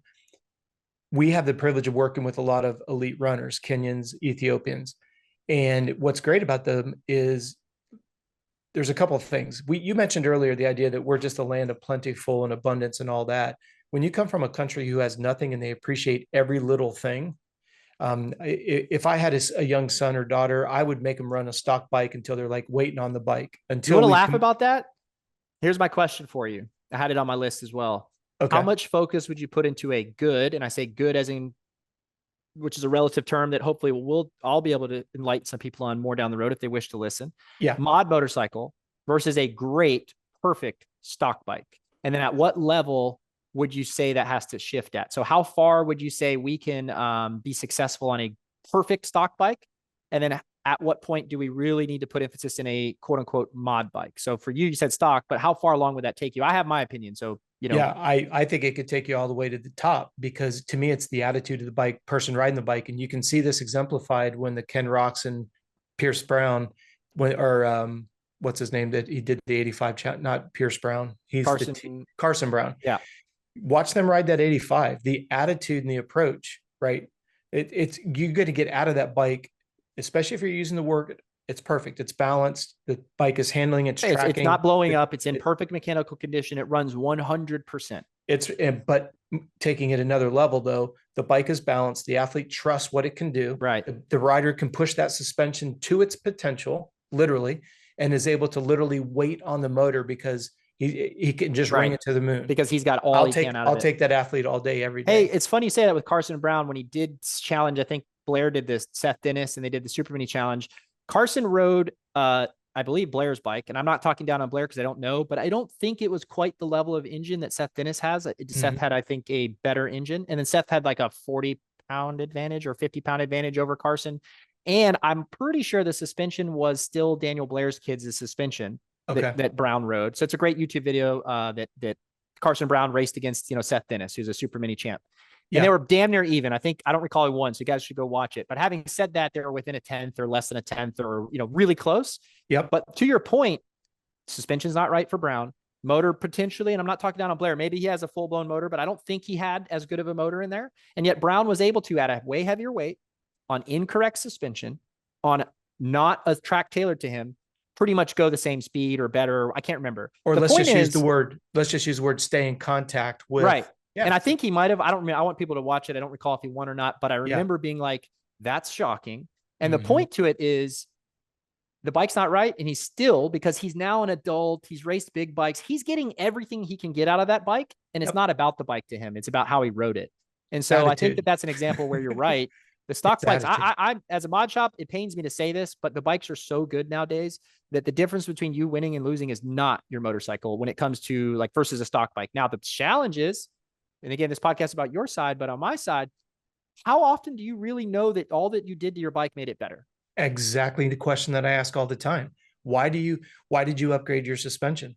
Is it actually better? I didn't see you exhaust the stock stuff. Well, I just saw when you upgraded it, you bought a kit. Okay. But is it inherently technologically better? We have YouTube videos that look inside of stock, a kit, whatever. And then number two is that setting actually better for you? And I'll give you a great example. And I think I said this last time, but Caden, pre-Loretta's was really struggling with some chassis stuff. And I mean, he bitched about it all year. And it's kind of the things that, KTM Gas have been going through kind of sort of right now. Right. Yeah. So, and his complaints were always the same. And they basically was that the bike felt marshmallowy to him. And so he would go way too stiff on the suspension to try to get rid of this feeling. And so that was just whatever his complaint was. So, they were doing, they were sending suspension out weekly, right? To the same, great companies work with them and did good work. But having said that, his dad was like so frustrated. He had this race bike, mod engine, a kit, all these parts and pieces, chassis stuff. And then his dad's like, go get the stock bike that's brand new that we haven't used yet. We were planning to build it, but we didn't need it because he was hurt all year. And just go do some laps. And this is literally at a Florida sand track that's an outdoor national caliber track that's rough and tough and whatever. And he goes and turns an identical lap time on a bike he had not rode all year.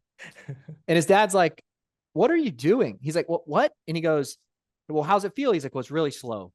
He's like, well, then how the hell is your lap time the same? And he's like, I don't know. It turns good. It hooks up good. It's got the chassis. It's not, I don't love it, but it works pretty good. And the example was that all this hard work, Caden himself being responsible for this, he had steered himself in a poor direction to where the bike just was at odds with itself. And then the bone stock bike that in his own admission was really slow was the exact same lap time on a Florida deep sand outdoor national pro level track. And it's like, hey, so his dad's going, what am I spending all this money for? Right. Yep. And that's the guy who won Loretta's that year. And this is probably, I would bet you that was 3 weeks prior to Loretta's. 3 weeks. So it's funny you say that. If we go back to the Kenyans for a moment, right? We were talking about tapering and we were talking about the benefit of all that. The Kenyans, I'm going to tie into what you just said. When I mentioned earlier, we have the privilege of working with the Kenyans and they come from next to nothing.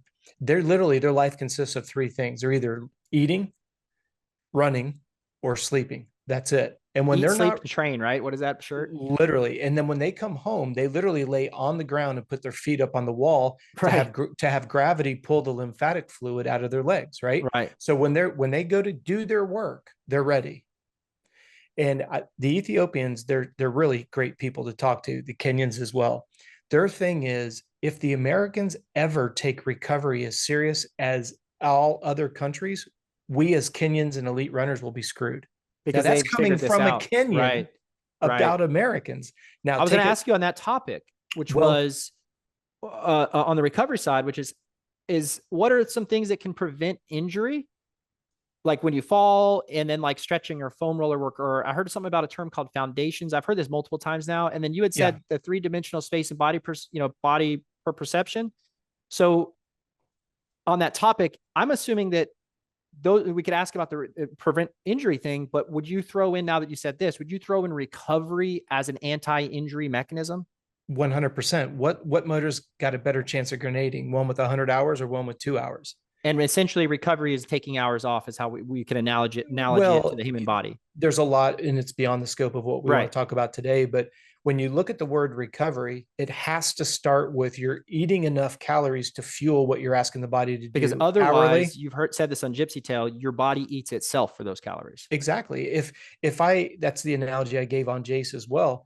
If I say to you, look, I'm going to save weight on the motorcycle by cutting the radiator fluid in your engine oil by half.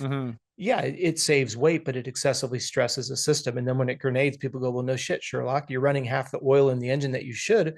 It was on borrowed time. Well, right. when And your that's like athlete not is, eating enough calories. I guess that's so is it, especially with kids, they're growing.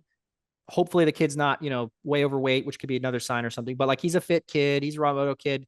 We shouldn't be restricting their calorie input at no, all. hell no. And Right. that's where that Olympic, there's a couple articles that I could forward to anybody, but that's where that acronym RED comes from. Relative Right. energy deficiency is a byproduct of insufficient calories. If we put it in mechanical terms, the precursor to a grenaded motor is insufficient oil.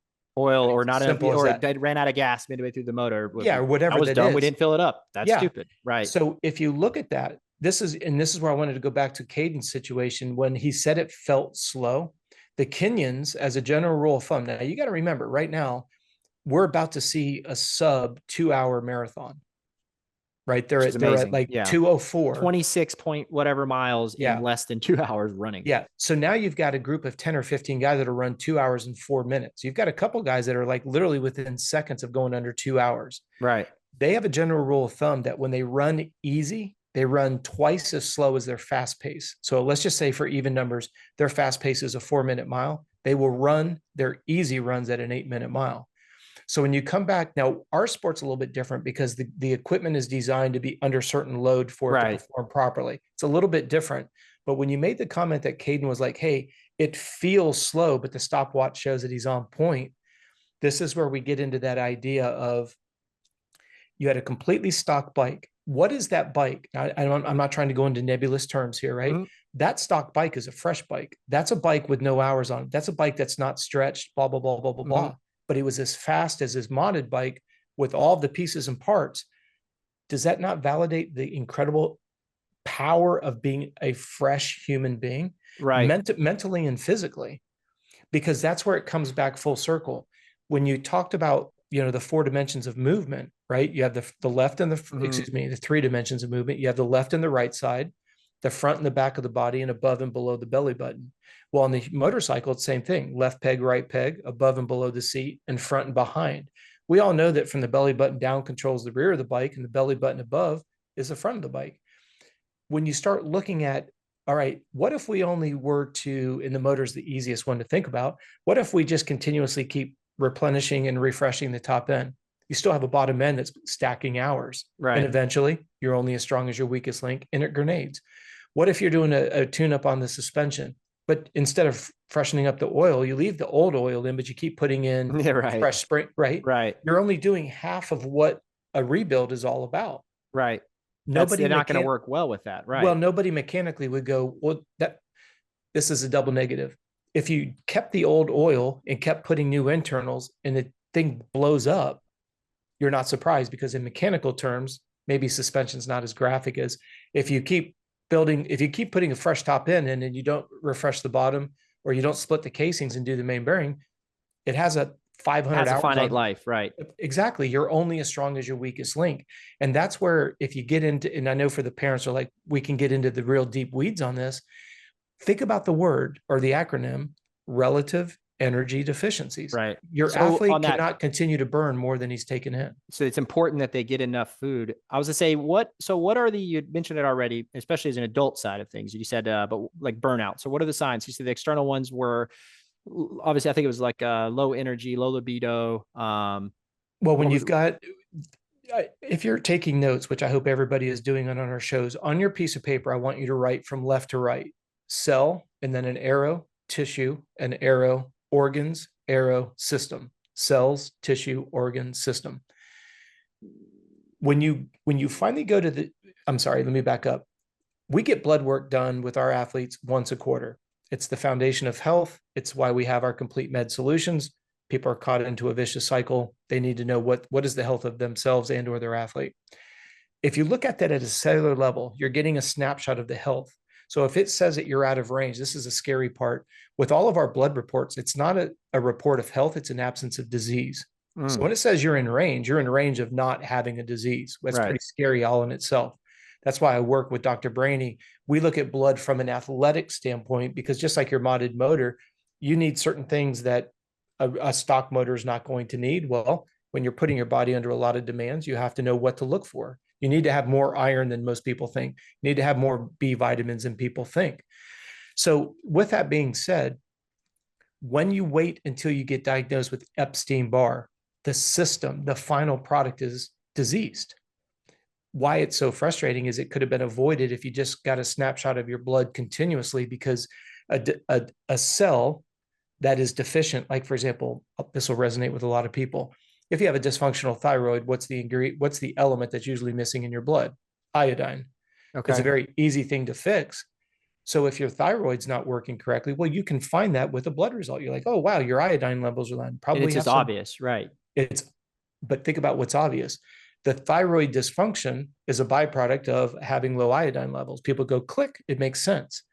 Well, why do we wait? Because I want to go back to what you said. The 4 external signs of adrenal fatigue, which is now a diseased system, your adrenal system is now completely beyond repair, relatively speaking. You have low sex drive, you have craving of simple sugars, night sweats, tired, and you can't sleep. Well, those are the 4 external signs that validate there's an internal problem. Now reverse the whole equation. You've waited till the system is completely ripped apart. And now it's really hard to fix. It's nearly impossible, because I'm not going to name any names, but I've picked up several athletes in the moto world that's in the middle of the season. Their previous trainer smoked their adrenals, and the only thing that you can do to rebuild the body is give it food and sleep. You cannot add more speed work. You can't train through adrenal fatigue. Can't train through it, right? At the same time, they've got $100,000 bonus on Saturday night that's available, and they've got to be doing their speed work to be ready, but they're already so tired before they get there. That is a huge problem in our sport that I think the GPs are better about than the US schedule at the pro side. I mean, I don't know how the pros do it, to be frank. And we'll talk on that too at some point. So I was going to ask about supplementation, and then we'll talk about other stuff. But yeah, the pro side's really challenging because you have a 30 some odd week schedule, I think this year, 33 or something like that, plus training and plus whatever else they have. I don't know how they do it, right? Like, I don't know how. I mean, you're obviously an elite level athlete, you're really fit, you're whatever. But at the end of the day, I think that it's almost too much. Whereas the GPs have weeks off between events, they have a longer off season. They don't have as long of a season. I think from a longevity standpoint for an athlete, as long as you can avoid the big mechanical injuries, like I broke my arm, I broke my this, I broke my that, you can have a much more successful, better, and stronger career. It is actually astonishing that a Tomac exists, or that a Jason Anderson exists nowadays, or that, you know, all these guys are going as late as they are. Reed when he did, and other guys, Justin Brayton, because our schedule is just so brutal. But at the amateur side, we're fortunate enough. And that's what that periodization question was about. Hey, you guys as amateurs know the big races. So would you say for an amateur, pick 2 or 3 that are well spread out, like you said, every quarter, that you really would like to be good at, and that's a reasonable approach to an amateur side? It's the only approach. And what's important is making sure that the rider and the parents are on the same page. And I forgot to when you said about Blair that he gets it. I agree with that. I tell athletes all the time, if you're going to a regional or you're going to an area, let's say you're going to an area and you know that you're a Loretta's capable guy. It doesn't matter what, you'll probably win if you're like a top 10 guy effortlessly.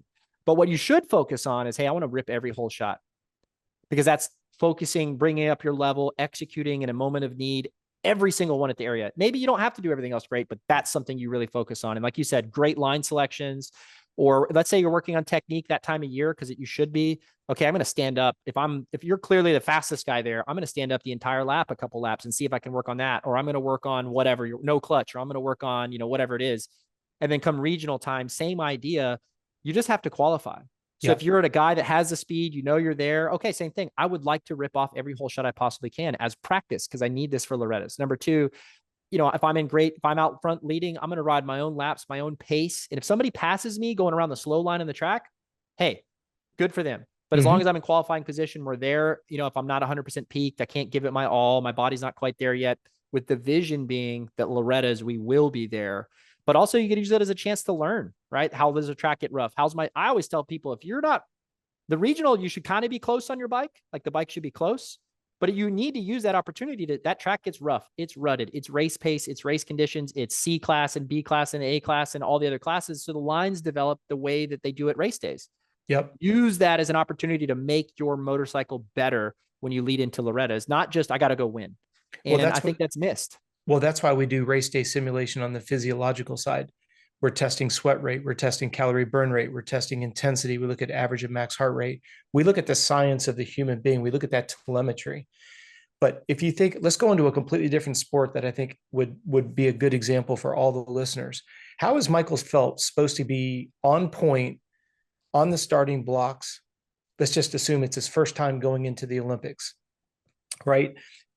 We can sit here as an industry and we can say, when you go to that track, try to imagine that you're on the gate with 39, 41 other dudes at Loretta's. Put yourself in that environment. Well, it's kind of nebulous. It's kind of difficult. But then when we go to, like, again, going back to Michael Phelps, how do we know that he's rehearsed it enough times in training and has executed it in an environment where the pressure was on? But go to those saying, hey, look, we don't really care how we swim in the water. Right now, we know, wink, wink, we know in training, your speed, you can win today. That's fine. What we want to do is make sure that you're really focusing on your starting technique. Because if you come off the blocks a 10th of a second or 100th of a second off the mark, all right. So now Michael Phelps is getting up there. He knows when he gets in the water, he's going to haul the mail. That's fine. But he wants to execute the other details that are not just swimming. But how do you create an environment that has the same level of pressure without it being the Olympics? Well, you've got to go into it and put the pressure on yourself, which is hard to do. Well, that's why I'm saying you're worried about the end result. So now he shits the bed on the start, but because you've got to win the race, he's just getting to the front of the pack, which he's already good at doing that. Right. That's not what you're there for. If you see on Struggle Bus that your athlete is not transitioning over the gate, grabbing a second shift, grabbing the front brake and owning the first turn, then you go and you race every class you can and only focus on transition, second shift, and practice with the purpose, right? So get better at your weaknesses. Eliminate your weaknesses, right? Because your goal, everybody's goal should be like, you're a much better rider than I am. So my only way to beat you is expose your weaknesses. Ricky Carmichael says it with James all the time. I just had to pressure James into a mistake or I would never win. Right. So what we always say is convert your weaknesses to strengths, race your strengths to expose others' weaknesses. And you do that from 85s to A1. Well, and that's, I mean, you hit the nail on the head that if you're watching this podcast, you should always be focusing on your weakest links early on. Because, and like you said, turn a weakness into a strength. So something you're not good at, make it something you are really good at. And then now something that was a strength becomes a weakness and you work on that. Well, shift it. If you don't fix your weakness, everyone's going to keep beating you at the same weakness because they know Mike Alessi Villopoto, their race results were always the same because of the way they approached it. You could go through everybody and anybody. We saw it a couple summers ago when it was Sexton and Tomac, right? Mm-hmm. It was whoever made the least amount of mistakes was going to win. They were 40 seconds ahead of everybody. Yeah. We're seeing it with Jet. Depending on when you guys watch this show, the Daniel Blair show, what race do we have? St. Louis this weekend. So whatever round number we're on, depending on when you watch this podcast, if you don't follow the Daniel Blair show, it's his show that he puts out the Wednesday before every race. He did about a 4-minute segment in his show about Levi Kitchen and the fact that he sat out, he stayed in the 125 class, he stayed back, he put a ton of pressure on himself. He was the oldest guy in the class. And he talks about how he navigated, no pun intended, he navigated the success to win at Loretta's, which got him the star ride. So it's everything that we've spent, how long we've been together here, an hour and a half today. Daniel Blair surmises it. It's where Derek and I are talking about this in more of a hypothetical type situation. Yes, we've experienced it one-on-one, but if you want something in real time that you guys are watching on TV, Daniel Blair broke down Levi Kitchen's path of getting to where he's at. And that's exactly, what amateur motocross is, and Deegan said this perfectly well, so how important is it to win on Gypsy Tales? And they said, well, it's really not, because it doesn't matter as a pro. Your amateur accolades, look at Jet Reynolds, means nothing. Mm-hmm. The kid was unbelievable as a young amateur. And yet now here he is hurt, not that successful. And I hope he can be, right? Like the talent's probably in there. It just has to put it together. But having said that, what it does do, what the Deegan said, was being successful at the right time in amateurs gets you the ride. And the ride is very, very important in pro. And it's challenging, but it's very, very important, because without the ride, you're going to spend a lot of money. You're going to be up against the wall and the equipment side. Like, people don't understand, but if you're trying to build a bike that's competitive at that level, if you're going to do it on your own, there's almost no amount of money that will compete with the amount of money that the teams are spending on that type of stuff. So when you're trying to beat Mitch at PC, you're trying to beat Star at Yamaha or Honda, they have multiple millions of dollars of budget and years of millions of dollars of budget behind that product, and a lot of great people and staff. And it's their sole job to be the best bike they can. So it's tough. That's where amateurs is important, is to navigate it, peak at the right times, do it at the right time to get the ride. That's really what the show's about. And, you know, also be a good pro. Don't burn yourself out. On those, I'm not burning yourself out was, as an amateur, how fit can you really be? Can you be full, like a triathlete might be? Like, can you be fully peaked, fully fit for multiple years in a row without any burnout? Oh, absolutely. The burnout comes from not taking any breaks. That's what we just spent an hour talking about. It's knowing when to break, how long to break, what do you do during that break? Like, so for example, with my clients, they take one rest day per week. They take 1 week of rest per block, and that block could be anywhere 6 to 8 weeks. And then they take a 4 week off season every year. Okay. And it's huge. I actually think, but when it falls into place, 4 week off season, well, that's where people freak out. If there's anything I get more resistance from, believe it or not, is the rest days, the rest weeks in the off season, because people are like, it seems counterintuitive. Why would I take a rest? Why would I take some? And you think about the off season comes when you're at your last peak of the year, which if everything goes well, you just had the best race of the year. And now you're on a high. Now you're going to pull the parachute. This is where moto dads want to kill me. Right. They're like, we're finally coming. We're right where we want to be. And now you want them to take 4 weeks off. Yes. But here's where I have to earn the trust of the listeners. You have to go through a year of seeing how rest creates a catapult effect. And when you experience the catapult effect, at the end of the year, you're going to love the catapult effect, but it requires that you start with an off season, come in detrained, elevate your fitness preseason, elevate your fitness pre-competitive season, elevate your fitness competitive phase 1, phase 2, phase 3, peak end of season, off season. And then next year you'll notice that you're higher next year and higher next year. But that literally, and I have this gentleman's permission because we just talked about it this week. Richard McEwen is one of my pro athletes out of the UK. He's raced MXGPs. His parents own the Desert Martin racetrack, which was on the MXGP circuit in Northern Ireland. He said to me verbatim, he just did very well at one of the Scottish rounds this past weekend. And he said, Rob, what I never took serious was how much you put an emphasis on those rest days. And on the days that you wanted me to stay in zone 2, I went into zone 3, maybe even zone 4. He says, this last year, I've done it exactly. It's not about me. Don't take it out of context. His whole thing was, I've realized that I went too hard on my easy days, which I preach about all the time. And he's like, I can't believe the difference. He goes, I'm beating people this year that I didn't beat last year. And I worked harder last year. And I'm like, well that's because you've got the foundation.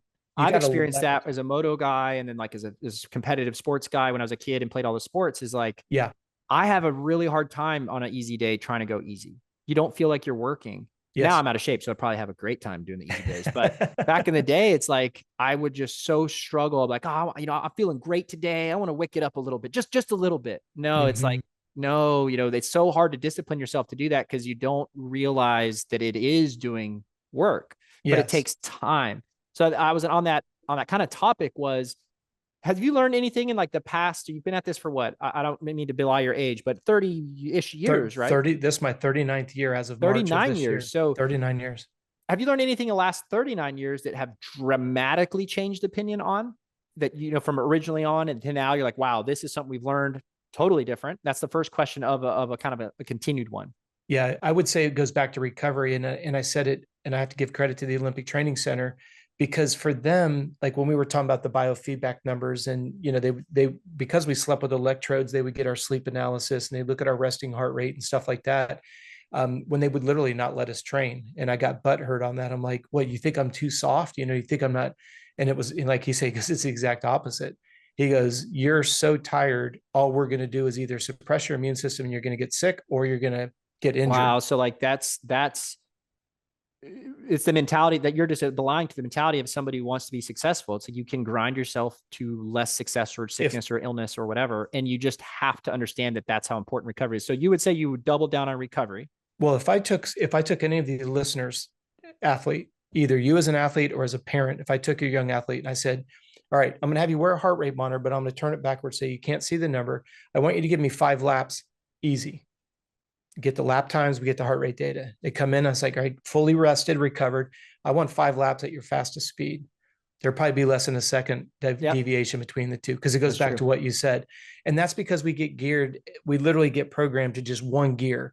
Now, I'm not naive. I understand that the bike needs to have a certain amount of load for the suspension to do its job. Right. I get that. Right. But when we ask somebody to please go out and ride at 85%, when I write the protocols on the motorcycle, I'm writing them from the standpoint of a physiologist. I'm not arguing whether or not you have 1 finger on the front or 2 fingers on the front. I don't care. I don't care when you sit down. I don't care if you stand up in a rut. That's between you and a riding coach. Right. I'll always make that declaration.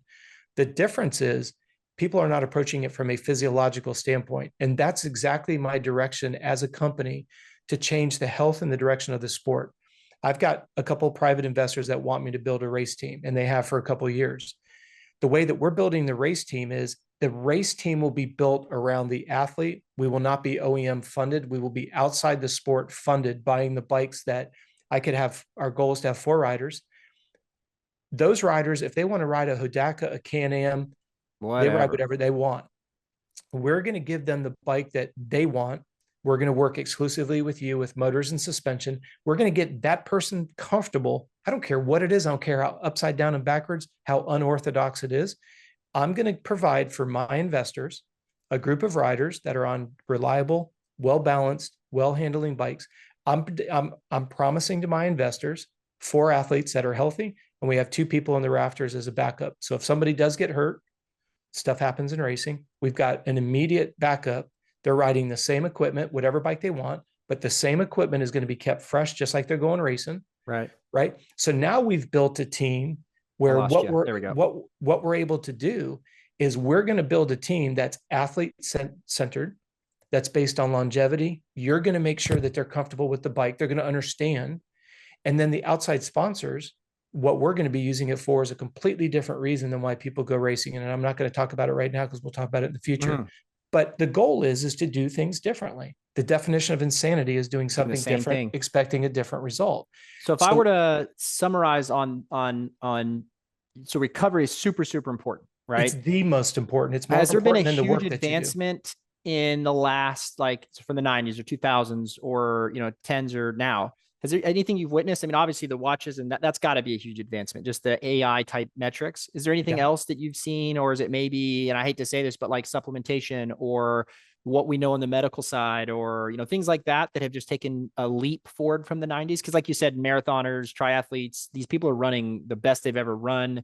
They're getting faster and faster, which really, I don't think they've evolved faster, right? They're figuring things out just a little bit better. They're finding, they're finding 0.1% every year. Well, there's 2 sides to your answer. If you're looking at the advancements of performance, you would say the performance enhancing drug side of the business, being able to get around curtailing the testing results, even at the Olympic level. And we're not going to go down that bunny trail today, but the advancements on that side is what's really changed our sport the most significantly from a sustainability standpoint year after year. But that's not what I want to focus on. On my side of the equation, it would be the wearable devices. So for example, we just started in 2024 here. We've been working the last 5 years on it's what we call a block of performance services. I mentioned one of them earlier today, where we can look at your sweat, we can evaluate it, and then we can integrate it. So that's why I started a sports drink company 5 years ago, 6 years ago now. We now have been doing all kinds of beta testing where I can now help you as a parent.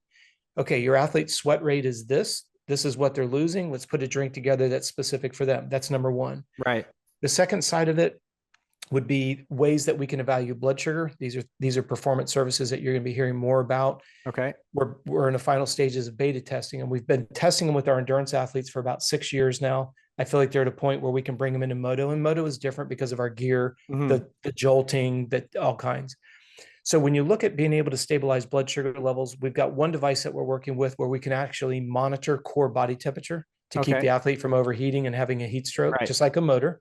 If your athlete succumbs to heat, he or she is going to lose strength, power, and endurance. So do you think on the heat side, I mean, everybody's susceptible to it, but I had found that the more fit you get, the less heat does become a problem, especially when you touch on the factors that you touched about: proper Yeah. hydration, proper electrolytes, proper.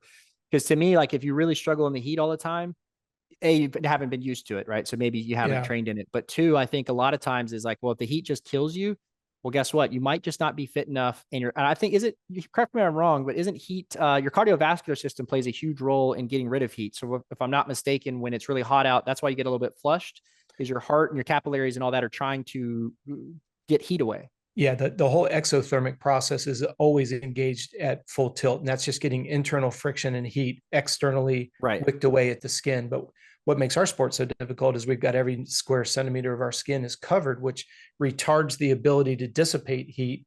And then you add the temperature of the bike and all that goes with it. So if you go back just a smidge, Yeah. just for a moment, though, when you say fitness and being able to handle heat, absolutely, because below your skin you have fat, excuse me, you have fascia, then you have body fat, adipose tissue, then you have the muscle. Well, anytime there's a layer of body fat, that's going to be an insulation blanket. It's going to cause you to retain heat. So yes, fitness plays a role, but I'll give you an example. At the time of this recording, just 2 weeks ago, we had one of our opening rounds in what's called the T100, which is a new triathlon series. It's essentially a 60K race between swim, Okay. bike, and run. And they held it in the Homestead race car track. Okay. It's an invite only, 20 pros, and on the men's side, don't hold me to the exact number, but I think 6 of the men succumbed to heat stroke. And these are the fittest athletes in the world. Right. On the women's side, I think there were 4. So if you do that as a percentage, like you were saying, That's fitness, 10%. they have it checked off, right? We know they're fit, but the heat and humidity zapped them because they came from all over the world. So, and they're not used to it. And I would be willing to bet, and I could be wrong here, but I do know that when it's hot out, your heart rate's more elevated than when it's cooler out. I also know, I've read a paper on this. I think Lance's team studied this, but it was like core temperature and athletic performance. And as it goes up, your performance precipitously falls off. And you need to understand that, because if you don't understand, if you're hitting numbers that you're used to at home, but it's 50 degrees out and it's dry and it's beautiful, and then you're out at this triathlete and it's hot, triathlon, and it's hot and it's humid, you can't hit the same performance numbers that you would do at home. Your body can't do it. You don't want to hit the same numbers, because, and this is something that people don't understand. Like in the triathlon, it's a little bit easier because it's a 3.5 hour race. You've got to literally manage yourself to get to the finish line with nothing left. Right. So yeah, you can burn some matches on the bike, but you're going to pay the price on the run. It was 11 laps on the run. You could light it up and catch up with everybody in the first 4 laps, but you still have 7 left to go. Right. That's where our racing is a little bit different. You know, I know for some people. Actually, I forgot. I was going to say, one thing I do think that motocross athletes that aren't cross training, and secondly, not doing long endurance type trains, so like a road bike or a long run, or I'm assuming a row, or things that are taken, a long period of time, it teaches you how to manage your output level. Well, so first getting into that, you've got to. But a lot of people in the dirt bike only know go. Well, that's so they've only ever known go as hard as you can until you can't go any harder, and then just push through to the finish line, and you're in just basically just dead. Exactly. Well, it's like, hey, you got to learn to manage your body, your output, in order to become a pro, in order to do 20 minutes, in order to do 25 minutes at Loretta's in the hot and the heat. You have to have a metered output of your body. You can't just do this, I'm going to sprint out of the blocks, do 100 and beat everybody, and then try to hang on to the 400. It's not going to happen. Well, and that's where I always challenge athletes. Is your late race fatigue a strategical error, or is that a fitness issue? Because you could be the fittest person in the world, like you said about these triathletes, but if you go out and light those matches, which is really an endurance athlete term, but I lit a couple of matches. I went into the red zone a few times. If I do that too times too early, there is no recovery for you. You cannot come back from that. Well, it's not just you, Derek. It's anybody who breathes oxygen and has red blood cells in their body, because once you go past that threshold known as anaerobic, the only direction you can go is slow. Because you think about it like a rev limiter. You've gone into red line, and the heart rate's got to come back into a mode of, hence the word aerobic. Right. And you're going to be almost at a crawling pace just to catch your breath. Well, by the time you get back into the oxygen mode, those guys are already a lap ahead of you. And I had learned that through training personally, just as an anecdote, was like, your lactic threshold numbers when you train a lot. And this is why people need to, like I said, I think you need to endurance train to learn these numbers. Cause then on the dirt bike, when you put your heart rate monitor on your chest and you watch it, you start to correlate things that you didn't realize. Oh, wow. For me on a 35-minute moto, arm pump is when I go past my lactic threshold multiple times, or a little bit too high. But if I back my heart rate down, I don't hit that. It's not that's not true for everybody, but learning your numbers is so critical. And so like on a road bike, you could, if you're in a group ride and it's a hill climb or so this or that, and some guys are trying to break you, not break you, your numbers. Hey, I just can't go with that guy. If I push through this number, I might not be able to recover. And then sometimes they were playing that game and then they push through their numbers and you catch them back on the backside. Or you get like when you get the most fit I ever got, I could go like those matches 4 or 5 times in a 3 or 4 hour ride. I knew that, hey, I can recover quickly. When you're really, really, really fit, you can go into red zone, hop back. And if you get a little bit of recovery, you're recovered and you're back at it. But you got to know that on the dirt bike is like, okay, I have the ability today. I'm in really good shape. I'm peaked at the right time. I'm hydrated. I'm feeling good. Today's a day at Loretta's, for example, if that was your choice, or a spring national, I can lay it on the line. And if it's late in the moto, I can push through my peak a few times. I know the white flag's out. I'm below my number. I can push to the finish line. I have that reserve in me. But if you don't do that type of training, you'll never know because you don't know your limits. Well, and it's important that you say that because that's what we refer to as the overload principle. Every athlete that I take to Loretta's is fit enough to do a 40-minute moto because 20 feels like a short little race. And like with our pros, it's the same thing. I mean, they're not going out and doing an hour, but we're 45 to 50-minute motos. And this is, again, what a lot of the Europeans have so much dialed. It's nothing for those guys to do a 40, 50-minute moto. And I've got dashboards that, it's not them giving us lip service. You look at their dashboard, they start, their heart rate gets into, now don't worry about the number because everybody's max heart rate number is a little bit different, but these guys will sit 80, 180, 185, and they'll sit there for 48 to 50 minutes on a motocross track, right, on a 2.5, 3 minute lap. And they're trained to do it. They know their numbers. They know how to manage their threshold. Right. And they know how to manage this threshold. I actually had a great friend named Jason Doyle. If he ever watches this, great. Was a Texas pro, came from Minnesota, never quite had the speed. He was a pro when the timed qualifying came about, right when that came about. And so it screwed him because if he'd ever made a national, he'd have been top 20. He's the most fit human I've ever seen on a dirt bike. And I've seen a couple others since, but he was unbelievable. But here in Texas, he did his thing and then he would train and ride on the weekends. He was actually how I got to get better, learning a lot from him. He would run his bike out of gas intentionally. And it's about 40, 42, 43 at 100, 105 degree here in Texas. It'd be humid. And then he would push it back as kind of his like cross training. And then I learned a lot about cooling off for him, the importance of core temperature, the things that we talked about here. The second he got back, boots off, helmet off, gloves off, gear off, inside, cooling off, not staying outside in the heat, like those types of things. When he got a full recovery and his heart rate was right and he got his fluids in and his food in, okay, I'll go do another one of those. But it wasn't like until all that was met.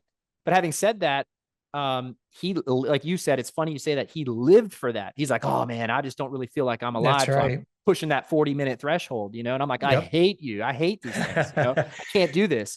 So yeah, that's amazing. This is what takes us into another realm of our performance services is we have the ability to not only measure core body temperature, but how do we manage core temperature when it's hot, it's humid.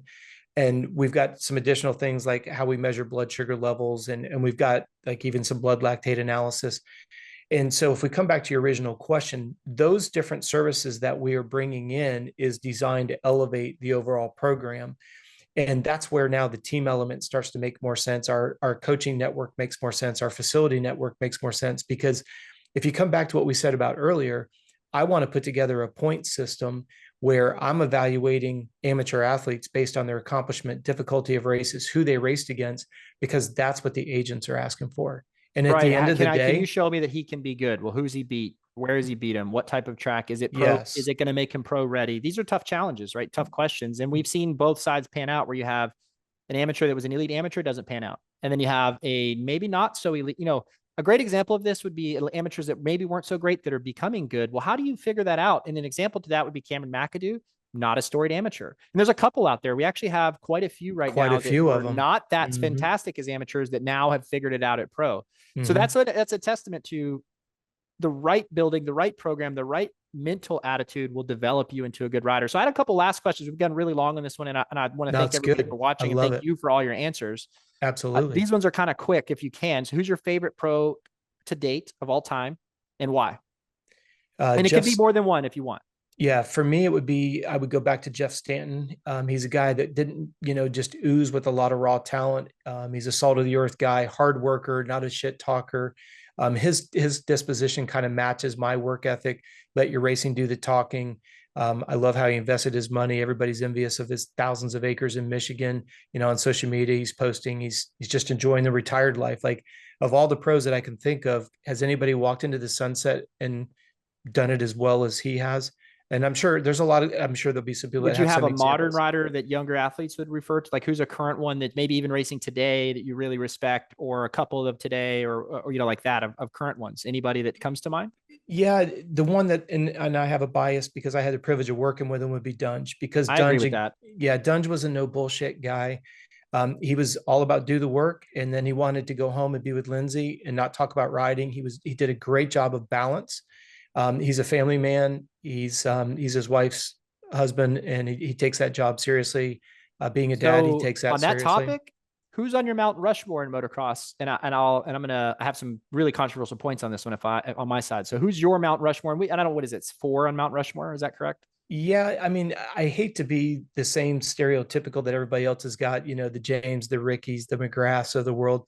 I think you have to do it almost on a per decade basis, That makes because sense. there's no way you can say, at least in my opinion, I don't think that you can say that McGrath was better than DeCoster. And there's no way that you could say that that James wasn't as, or that McGrath was better or worse than, say, Ricky or James. And then, my gosh, you add in there Chad, and then you look at nowadays, what do we say about a Tomac and his domination and his numbers? And So then, that's my controversial take would be yeah. I used to not really think Dunge was the guy. I used to think Villapoto was just better. But when you look at their holistic body of work, all things combined, and then you take in a couple factors. So, for example, Dungy lost a Supercross title on paper because his chain came off at a race. Mm-hmm. He had a mechanical, and then he had lost an outdoor title on paper because he had 2 mechanicals. At Freestone, he ran out of gas on the last lap, chasing Villapoto, but right there. Yep. And then he had a stator failure at Southwick that he managed to come back to a 7th from basically a lap behind. But if you go look at the points and how close it came down to the last race with 2 mechanicals, so like he probably would have won that title.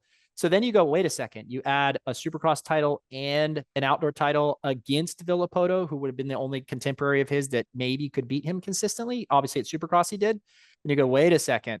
And then on top of that, he had just as many. I mean, I think he's like, how many Supercross titles do you have? 4, 3? I don't remember. I have to go He's got look. quite a few, and then he's got like a lot of outdoor titles too.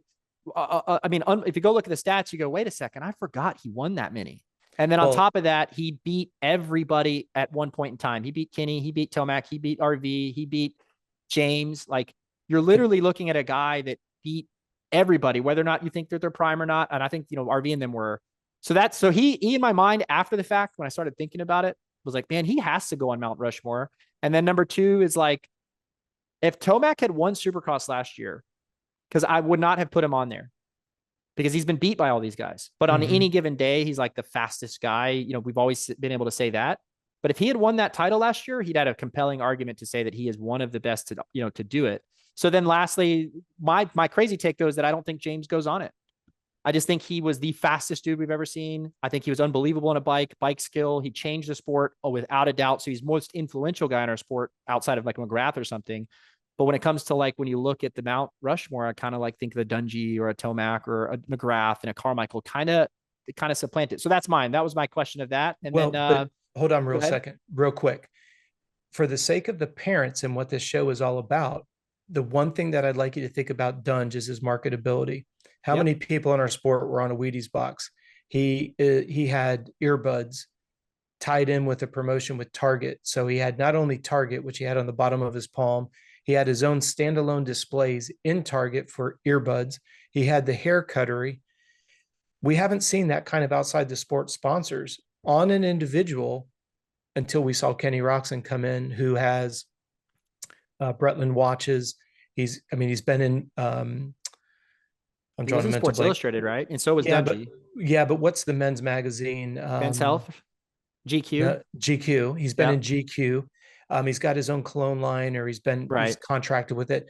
We haven't seen anybody that's got that. I mean, Kenny Roxon showed up in a suit to a press conference and got mocked because in probably Right. his exact words were, "I'm just trying to take it up a notch." Formula One shows up, they're dressed nice.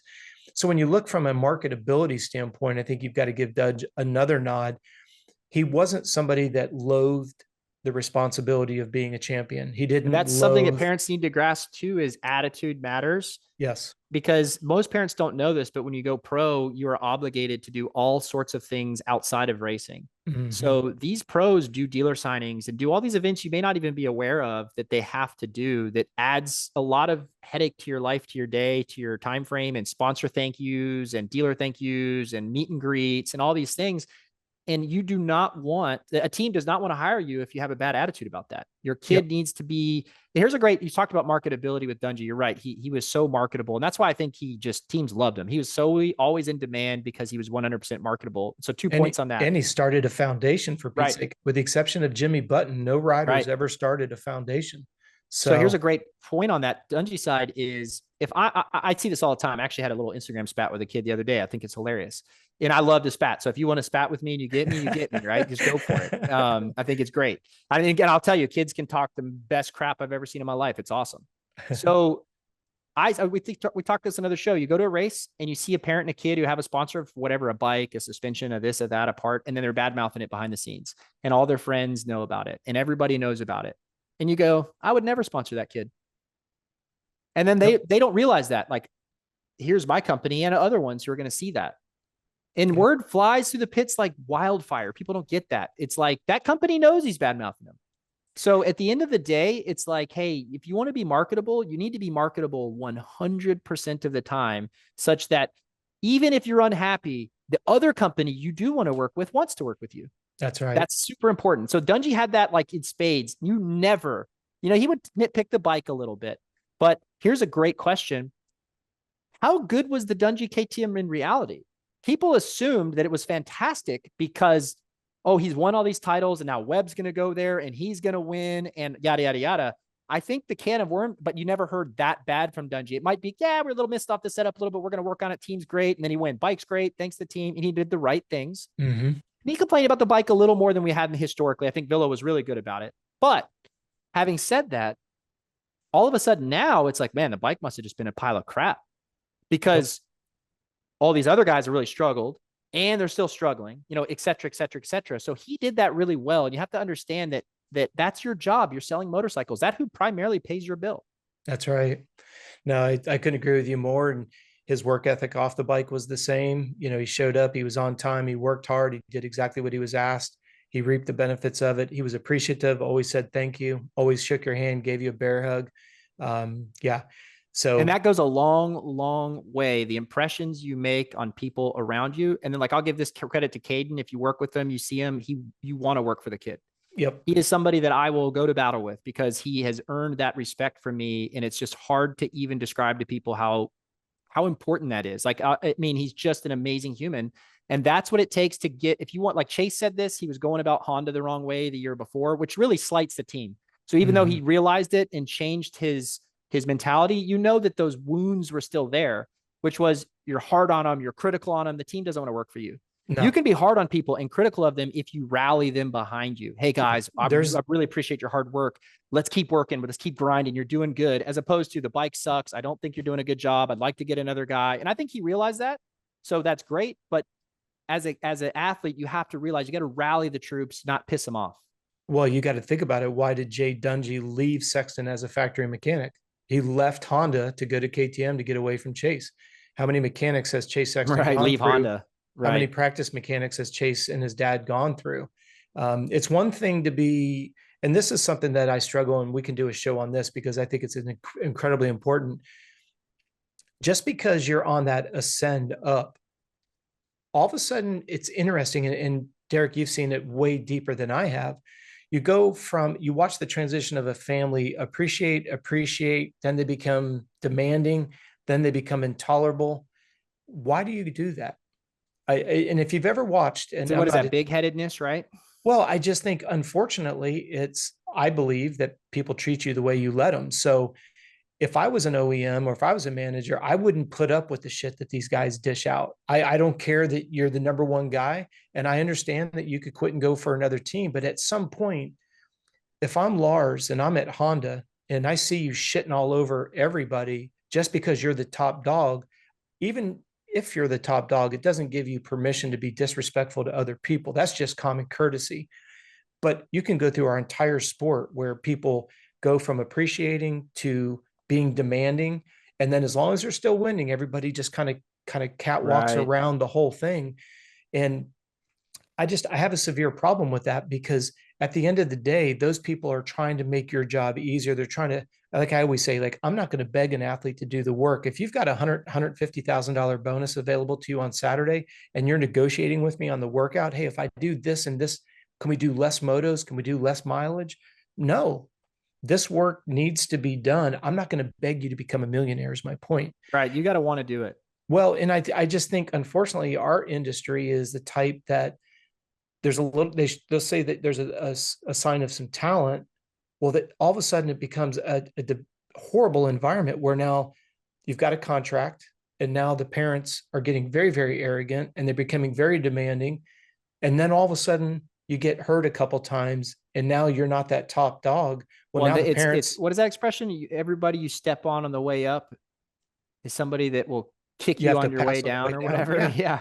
Well, And but it's like the reality is if you were that person and then things, you get that little success early on in amateurs, maybe, and well, then you but get a little you, cocky and all that. And then all of a sudden things don't go your way. Guess of all the people that watched and saw that were like, not my thing. And now your rise to prominence is much harder. I had one last question. We'll sum it up for you. yeah. So I had two actually, and this, I think you just nailed one. Is there one thing you could change about amateur motocross and families in general if it was short? What would that be? If you could just one thing from 30,000 feet, and we can deep dive on that in another podcast, maybe. I'm going to give you two of them, even though you only asked for one. Number one is appreciate everything that's been given to you, and don't jeopardize your parent-child relationship for any reason whatsoever. Do you think that we talked about this, but I think parents do need to be a coach and push at times, which is makes a contentious relationship somehow. So I always say the kid needs to realize that maybe you are who you are at the track or at whatever event we're trying to do. And then we leave it at the track and we go be humans and family away from the track. And if you can really separate the two, then life can be successful. 100%. Okay. Last question for you. When is the last time you rode something that was powered and had two wheels? And what was it? It was my YZ250 in 2004. Okay. So I mean, that all like, or we're talking e-bike, anything. So No, I take that back. I have a Harley okay. That I have. The company owns a And when Harley was the last time you rode that? just yesterday. I ride it every day. Oh, I was gonna say, and so It's when my every time you commute. ride something with two wheels that's powered, and it could be a scooter, it could be this whatever, do you smile? 100%. And I love it. Where we live, there's a lot of 2-lane roads. So like we Yeah. take it to the gym every day. And it's nice because it's a nice little quiet ride, even though we live on the outskirts of Orlando where our gym is at. But yeah, that is, and it's beyond the scope of this, but I'm not legally allowed to ride dirt bikes anymore because of my divorce and Uh-huh. stuff that goes with it. So that's why it's not a dirt bike. Otherwise, I No, would no, still I be was just riding. curious. Yeah, so Yep. anything two wheels, that's awesome. And Yep. then what does I forgot to ask this early on. I meant to ask it early, because of your history, your history in athletics and sports and what you did. Yeah. What does a workout look like for you on a daily basis or a monthly basis or a week? What are you training for? What is the goal? And what does that workout look like for you nowadays? Now that how old did you say you were? I'm 55. 55. So what does that look like? And it may have changed. I know you had a heart attack a while ago, but what does a general workout for you look like? And what are your goals with that? Well, I would love to get a race on the calendar, and I don't want this to come across as arrogant, but because we travel so much, I can never be in town long enough to get the training done and then actually do the race. So Mm-hmm. like right now, we're working on camps for 2025. So we're looking at Poland, Germany, Mm-hmm. France, England, UK. But I love to stay in. I love the challenge of staying in shape. So my schedule is pretty much the same every week. I try to Monday, Wednesday, and Friday, I lift and I ride my bike. I only ride indoors because I live in Florida and it's horrible traffic. And then Tuesday's my off day because unfortunately, because of the way my call schedule is, Mm-hmm. I'm on the phone from early morning till late in the evening. So then on the Tuesday, the Thursday, the Saturday is my run and my swim days. And then Sunday is kind of like a hodgepodge. Usually we'll do 90 minutes of something. Usually it's our longer run day or our longer bike day. So you kind of stay within the tri type of focus or mentality. You like that type of physical workouts and that focus. Exactly. Swim, bike, run with weightlifting. I try to do each of them twice 3 times a week if I can. I try to dedicate at least 2 hours a day to training, and I Okay. always do it first thing in the morning, so that way nothing gets in the way of it. Uh-huh.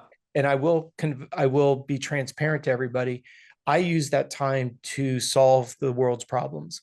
I've created so many new digital products. I'll have epiphanies in the pool, and I'll actually get out of the pool, and I keep a spiral notebook with me wherever I go. So I've literally gotten out of the pool. Whenever I'm on my stationary bike, it's always sitting next to me. On the run's a little bit different because I don't take my phone with me. But yeah, to me, it's therapeutic. It's a good release, but it also gives me a chance with no phone, email, text messages to actually just focus on, like, what is it that the sport needs? Like, I say this all the time. I put a video out every day on YouTube. And the reason why I do that is people email us questions. I convert them into a video because if you have a question, it's always a Maybe good somebody one. else has a question. Somebody else does as well. So what I'm always trying to pay attention to is, and this sounds a little fluffy, but like, what's the needs, wants, and desires of our sport? The genesis behind this podcast show. Right. You brought it up. I thought it was a great idea. And then we brainstormed on it a little bit more. And we're like, yeah, you know what? The more we talk about it, the more we see that there's more information that most parents don't have. Right. You and I don't have big egos. We like to listen, and we like to see a need, fill a need. Back to the Robin Williams again quote from Robots. So yeah, for me, I love being fit. What I say about the triathlon side of the world is nothing is going to keep you more well-rounded and fitter than being a triathlete. Because it's funny you say that, is because way back in the day, and I say way back for me, this is when I was born, but the Stanton era, the Bailey era, the Ward era, from what I recall, those guys were into Ironman triathletes, not just triathlons, but into the full-blown off-season type thing or whatever I don't know when they could do it. But that just tells you how fit they even were back then. Mm-hmm. I actually think the 90s, obviously McGrath he wasn't not fit, let's be clear, but they went through a little bit of a different era. And then of course it came back. But I mean, that was that question I had about multi-sport athletes when your kid is younger, is just maybe, don't just put a focus on riding, because you may overlook the discipline, the challenge, like you said, being around other elite athletes. And if you're competitive by nature, and if you ride motocross, you probably are, then odds are you go to those sports, you don't want to be last. You don't want to lose. You don't want to be, you want to compete. And by doing so, you'll get better at every avenue of that. You'll get better at swimming, or get better at running, or better at mountain biking, or better at road biking. Exactly. So I think all of those things are great. Well, Rob, those are the questions I had for you. Is there anything you wanted to say before we tidied this up? No, first and foremost, good job. Questions were great. Obviously, we didn't rehearse them, as we've said a couple of times here today. And if you're somebody who has stuck with us and have watched the whole show or listened, thank you so much. If you've taken it in bite-sized morsels, thank you for doing that as well. But just remember, this is a podcast for you guys. So please feel comfortable to leave messages below. Like Derek said, we don't mind having adult conversations, and we understand people are going to disagree. Just as long as you keep it, amicable, we're definitely, I'm not saying anybody's going to disagree with us. Anything that we said wasn't designed to be bipolar, polarizing. But most importantly, leave us questions. We've got a year's worth of guests and things that we want to talk about. But what we see in the sport manifesting itself is what's going to drive our conversation. So please engage with us. If you don't follow Derek on Instagram, please do. He's funny as all get out. Lots of cool stuff on there. And Derek, I just want to say thanks for another show, man. It's been 2 hours, and it feels like literally it's been 15 minutes. I really enjoy this time. We blew through the time today, but I really want to thank you for answering the questions. And it's crazy when you ask a simple question. We could have shows on probably each topic. So the depth of it's unbelievable to me. So thanks for answering the questions. And hopefully here in the next couple little lineups, we're going to keep this rolling one way or another. So leave, like you said, questions, but hopefully we get to start bringing on some different types of guests. Like you mentioned, Blair, that'd be cool if we can make that happen, because he is who you need to appeal to as an amateur. Yep. And then there's other guys like that, but also other lineups that we've talked about. I think the guys are going to be excited about it. Absolutely. Thanks so much, guys. And we'll see you in a couple of weeks. Thanks so much. Peace.